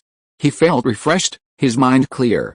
It wasn't until several minutes after Aaron left that the woman, no longer able to hear any sound outside, dared to come out of the stall and began to scream for help, summoning staff. Gerard Depardieu, lying in the restroom doorway, was in a state of utter misery. His already ugly face was a bloody mess, his clothes stained with blood, and his trademark protruding nose had been kicked in. That night, Aaron, having left the Bristol Hotel ballroom, brought Christiane Yeri to the Plaza Athena Hotel. "Hey, Aaron, did something big happen at the Bristol Hotel just now? Why are there so many reporters?" Christiane Yeri, cradling Aaron Anderson, who was lying on top of her, asked. Well, Aaron, who was lying on top of Christiane Yeri, kissed the girl and smiled. That Gerard Depardieu was caught in the restroom with a young model. It must have been one of the model's suitors or boyfriends who took revenge on Gerard Depardieu, beating him up and even breaking that iconic nose. It's truly tragic. Christiane Yeri's mouth dropped open in surprise. What a coincidence. She had no doubt that Gerard Depardieu had been beaten by Aaron Anderson. After all, with Aaron's status and position, it was simply impossible. Christiane Yeri was now puzzled by Gerard Depardieu without his nose. Was he still Gerard Depardieu? "This is God's will," Christiane Yeri said, rolling over and sitting on top of Aaron Anderson, her long black hair flying. A wild Brazilian beauty emanated. Aaron also smiled and nodded, stroking the girl's waist. It is indeed God's will. Chapter 173, No Shame or Impatience. Gerard Depardieu's accident was absolutely huge news for the French entertainment industry. Unfortunately, Aaron Anderson, the instigator, was living a peaceful life in a hotel with Christiana Yeri. "It's truly tragic," Aaron said, cuddling Christiana Yeri on the hotel sofa, watching the news reports of Gerard Depardieu with a look of pity on his face. 1492, The Conquest of Paradise is about to be released, and now the lead actor is injured. How is he going to promote it? Christiana Yeri seemed to be gloating, as if Gerard Depardieu had disrespected her. "Promote it?" Aaron shook his head. "This movie is doomed. Whether it's promoted or not won't make a big difference, but what about Gerard Depardieu's next projects? That's the real issue. After all, Gerard Depardieu is a top French actor with a long list of film projects. He releases a new film every year, and now that he's seriously injured, it's definitely going to be delayed." Christiana Yeri wrapped her arms around the man's neck and kissed him affectionately. "Aaron, I heard that director Ridley Scott is filming The Mask of Zorro for Suzuki in Spain, with an investment of over 300 million francs. Ridley Scott's film 1492, The Conquest of Paradise is a flop. Doesn't that affect you at all?" "It's okay. What could it possibly affect? Ridley Scott is a great director." Aaron actually had a lot of confidence in director Ridley Scott. After all, he was the director of Alien, Blade Runner, and Thelma and Louise. "By the way, when are you planning on coming with me to Hollywood? Suzuki has a lot of projects now. Even if we don't have a leading lady right now, we have other supporting roles. You can get used to the Hollywood atmosphere first," Aaron said, rubbing the girl in his arms. Christiana Yeri smiled. "I'm available anytime, but I have some small things to take care of here." "How about waiting until the beginning of the year?" "Yeah, no problem. Ibiza, Spain." Aaron Anderson and Sophie Marceau are enjoying a wonderful vacation together. The beach, the sunshine, the beauties in bikinis. Aaron was lying by the pool drinking champagne, looking at Sophie Marceau who was sunbathing nearby. The French romance film Fan Fang seems to be pretty good, not worse than First Kiss when you debuted. Sophie Marceau took off her bra to better enjoy the sunshine. "Really? I thought you liked romantic comedies like Four Weddings and a Funeral?" Sleepless in Seattle is a standard American romantic comedy. This kind of movie has box office success, but it originally contained some ideas that are not very correct. Aaron shook his head. This kind of work is not what he likes, but what the market likes. "Do you want to go to England together?" Sophie Marceau was stunned. "Going to England? Is there anything going on there?" "Dracula will first hold its premiere in London, England. I want to attend it." Sophie Marceau shook her head. "Winter in London is not easy. It's cold and full of smog. Many wealthy British people come to Spain for vacation. There are many British people on vacation in Ibiza." Aaron stood up, took a glass of juice, walked over and handed it to the girl. "Okay, then you will go back to the United States directly. Go to Los Angeles. The climate is much better than New York. I bought 2 more villas in Mandeville Canyon and Beverly Hills and Hollywood Park. You can move in directly." Sophie Marceau took a sip of juice. "I heard that you made a lot of money in the foreign exchange market this year. It seems to be true. How can it be false? You are also aware of the situation of the pound some time ago." "I made tens of millions of dollars," Sophie Marceau nodded. "Then I really have to congratulate you. No wonder you can have a long vacation." "Who says not? But it's time for us to enjoy our vacation," Aaron said, caressing Sophie Marceau's delicate body. While Aaron was enjoying his European vacation, back in Hollywood, Dawn's The Crying Game was gradually opening in more theaters as word of mouth spread. Another art house film, Scent of a Woman, was also set to hit theaters in November. However, November also featured several blockbusters, including 20th Century Fox's family comedy Home Alone 2, Lost in New York and Disney's animated feature Aladdin, Warner Brothers' action film The Bodyguard, and Columbia's fantasy romance Dracula. Stoker's Dracula. Stoker's Dracula held its grand premiere at the Grove Theatre in London, with leading actors Gary Oldman and Winona Ryder, director Francis Ford Coppola, and supporting actors Anthony Hopkins and Keanu Reeves all in attendance. Mr. Coppola, I heard you own a winery in Napa Valley, California. Aaron and Francis Ford Coppola chatted backstage at the theater.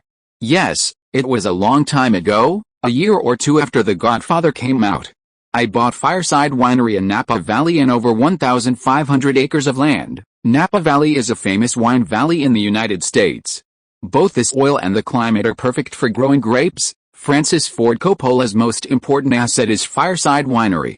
The main reason for filming Dracula, Bram Stoker's Dracula was to repay the $27 million in debt incurred by Zoetrope Pictures. Why, Aaron, are you interested in the wine industry too? Aaron smiled. I was in France a few days ago and suddenly thought about investing in a winery. I just happened to remember that there's a Napa Valley in the United States that produces wine, so I thought I'd ask about it. Soon, the film's main cast members finished their interviews, and the show was about to begin. Several of the actors here have currently appeared in Xu Guang's works. Keanu Reeves starred in the action film Speed, Winona Ryder starred in The Pain of Reality, and Anthony Hopkins just played the elderly Zorro in The Mask of Zorro. As the movie began, Aaron and Winona Ryder sat together. The latter was wearing a blue corseted miniskirt, which made her look playful and sexy. I didn't expect you to come to England, Winona Ryder said, reaching out and patting Aaron's thigh. Aaron smiled and said, I happened to be in France, so I came over. Chapter 174, Playing Such a Big Game. The exquisite costumes and art design of 400 Years of Dracula imbue the film with a profound aestheticism. However, the film's theme feels somewhat cliched and lacks depth. The mysterious, gorgeous, and almost decadent narrative depicts a beautiful love story that transcends all barriers. Gary Oldman's performance is truly unique, Aaron whispered to Winona Ryder in the darkened theater. By the way, have you finished filming Martin Scorsese's The Age of Innocence? Aaron took the opportunity to stroke the woman's thigh. Yes, it's finished. This 400 Years of Dracula will be released in North America soon. You'll be back home too, right? Of course I'll be back, Aaron said, knowing that the film had a series of promotional events, but he wasn't returning home for it. Columbia was distributing 400 Years of Dracula, and Aaron was returning for the work that Xu Guang was distributing. See? You look so beautiful in the movie, Aaron smiled. Winona Ryder's image in the film was fresh and radiant, embodying the heroine with a profoundly classical beauty. Well, after the premiere party, let's go back to the hotel together. Winona Ryder felt a surge of excitement under Aaron's teasing. At night, in a suite at the Savoy Hotel in London, Winona Ryder clung to Aaron Anderson, who lay on top of her. She was sweating profusely, and she let out a scream. Then, he said weakly, Aaron, are you always so great? Aaron turned over and lay on the side, exhaled, and just smiled. Didn't you feel it all? Propping up his head, watching the girl's chest rise and fall with her breathing, Aaron reached out and caressed it. Dracula, Bram Stoker will be released on a large scale soon. There should be a lot of publicity activities. Sony Columbia attaches great importance to this work. Winona Ryder nodded. The Pain of Reality in the spring of next year is my first time as a film producer. I have also paid attention to all aspects of the film's editing. When it is released, Dawn will give it strong support. Right, Aaron leaned in front of the girl. Don't worry, The Pain of Reality has you as a star as a publicity point. Dawn will definitely invest the necessary resources for marketing. Then, during the promotion of The Pain of Reality, I can stay with you for a few more days. Winona Ryder smiled. Isn't Scent of a Woman about to be released? Don't you need me to promote it for you? Of course I do, Aaron said as he kissed the girl on the ear. It's just that Scent of a Woman is too literary. It's different from commercial films like Brackett. Winona Ryder rubbed the man. Do you want to continue? What do you think? Aaron hugged the girl and she lay in his arms. Honey, I'm not ready yet. Winona Ryder looked at Aaron, smoothed her hair again, and then got into the quilt. After Brackett was first released in the UK, it was soon released in North America. It was released in 2,491 theaters in North America, and the opening 3 days of the first weekend grossed $30.52 million. The film has received positive reviews, with many considering it the ultimate vampire masterpiece. Director Francis Ford Coppola, Gary Oldman, and Winona Ryder's performances are a truly remarkable combination. That evening, at the Great Western Forum in Inglewood, Los Angeles, during the 1992-1993 NBA regular season, Aaron Anderson and Jack Wells watched the Los Angeles Lakers play the Seattle Supersonics at home. Did you see the Dream Team game at the Barcelona Olympics in July? Jack Wells asked Aaron. Aaron nodded. I watched it live. As he spoke, he stared at the game, lost in thought. Last year, Magic Johnson retired due to AIDS, and this offseason, Larry Bird also announced his retirement. The era of the two stars, black and white, was over, with Michael Jordan, the king of the league, leading the Chicago Bulls to 2 consecutive championships. Jack, I think I should own a sports team, Aaron said, stroking his chin. Jack Wells was taken aback. Did you get this idea after seeing Disney and other organizations form the NHL, National Hockey League, team, the Anaheim Mighty Ducks? Disney formed the Anaheim Mighty Ducks not only to promote Disneyland Anaheim, but also because of the film Mighty Ducks, which was released this year. And Los Angeles already has an NHL team, the Los Angeles Kings, based at the Forum. Aaron shook his head. Haven't you noticed? Investing in sports is still a good idea now. The 4 major North American sports are worth investing in. Los Angeles has many sports teams. NBA teams include the Lakers and Clippers, whose home games are at the Forum and the Memorial Coliseum, respectively. The NFL also includes the Los Angeles Raiders and Los Angeles Rams, whose home games are at the Memorial Coliseum and Angel Stadium of Anaheim, respectively. The NBL also includes the Los Angeles Dodgers and the Los Angeles Angels. Furthermore, Disney is a minority shareholder in the Angels, and the Angels' move to Anaheim was made possible by many people. Those Los Angeles clubs probably aren't for sale. Jack Wells shook his head. Donald Sterling, the notorious Clippers owner, you know him, a penny pincher and a sex maniac? He's already negotiated with the Anaheim Ducks to move their home games from the Los Angeles Memorial Coliseum to the Honda Center in Anaheim next year. Both teams will share the Honda Center. Aaron leaned back in his chair. If we can't handle the Los Angeles teams, we can probably find other big cities. A major commercial city like Los Angeles certainly has no shortage of wealthy individuals. Or, maybe we build our own stadium, PFFT. Jack Wells nearly spat out his cola. Aaron, do you really want to go that far? If we can't buy the Los Angeles team, we can buy a team in another city. Aaron wrinkled his nose. Look, let's find some time to meet with Jerry Buss and Donald Sterling and see if they're willing to sell the team. As for NFL teams, buying them is even harder. After all, it's the premier commercial sport in North America. In comparison, basketball and ice hockey clubs are easier to acquire, while football and baseball clubs are not so easy to acquire. Chapter 175 Birds of a Feather. Jerry Buss and Donald Sterling both started out in real estate, and they were old acquaintances. Jerry Buss bought the Los Angeles Lakers for $67.5 million, selling off a number of properties, which were then taken over by Donald Sterling. It was Jerry Buss who suggested Donald Sterling buy an NBA club. Donald Sterling bought the then San Diego Clippers for $12.5 million and moved to Los Angeles 3 years later. Birds of a feather flock together, Aaron said, leaning back on the sofa in his Bel Air villa, casually flipping through the profiles of Donald Sterling and Jerry Buss. Both were playboys, and though they were older now, young women were their most indispensable companions. The Lakers still play at the Great Western Forum in Inglewood. The Staples Center is now completely deserted. Due to mixed reviews, Brasino, Dracula only grossed $15 million its second weekend and $53 million in its first 10 days. Predictions indicate that Brasino, Dracula has little chance of breaking $100 million in North America. At a party at the Chateau Marmont in West Hollywood, Yakun and Jack Wells were sitting on a sofa, enjoying a drink. Aaron, I've checked with Jerry Buss and Donald Sterling, and neither of them are interested in selling the NBA club. You know the Lakers' momentum right now, and even David Stern wants him to sell the Los Angeles Clippers. Donald Sterling's reputation in sports circles and among the wealthy in Los Angeles is utterly deplorable. The Clippers haven't improved much since he moved them from San Diego, and they've always been a weak team. Aaron curled his lips. The Lakers are Jerry Buss's primary asset right now, and their success is clear to all. Leveraging Los Angeles consumer market, Buss combined sports and entertainment, a brilliant move. Buss even used the Lakers' front row seats at the Great Western Forum to attract Hollywood stars and draw in the crowds. NBA tickets are expensive these days, and the best-selling tickets are for the Los Angeles Lakers and the New York Knicks. So they were interested in the Clippers. Jack Wells took a sip of his wine. But Donald Sterling, that old Jewish guy, isn't easy to deal with either. I heard Heidi Fleisch is pretty close to him. After all, she's a regular customer. Heidi Fleisch is currently the most notorious call girl madam in Los Angeles, with nearly 500 young women at her peak.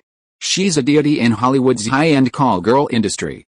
Jack, you know a lot, don't you? Aaron smiled. Jack Wells shook his head. Some Hollywood stars like to hire private detectives.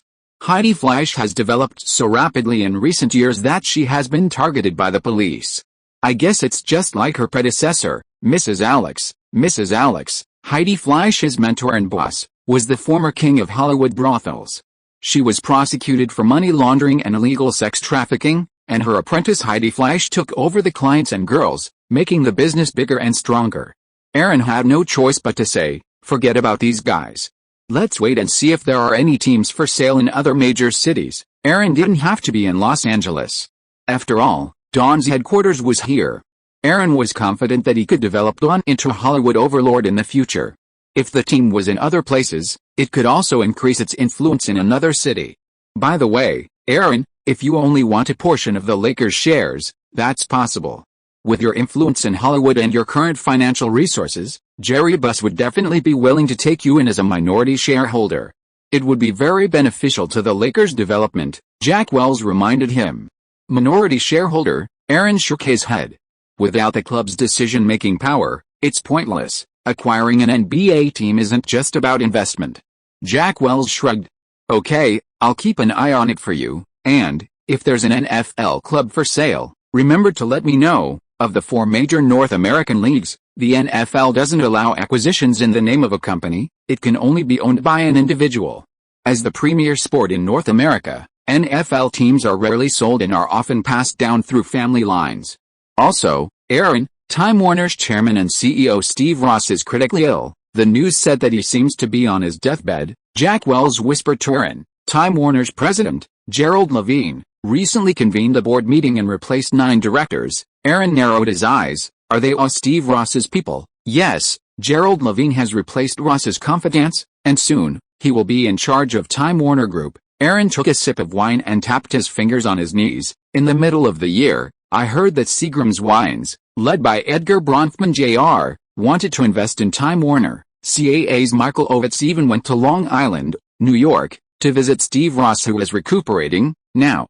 There seems to be no news. If it were Steve Ross himself, he would probably be willing to accept Edgar Bronfman Jr., but now he's on his deathbed. The person in charge of Time Warner has become Gerald Levine.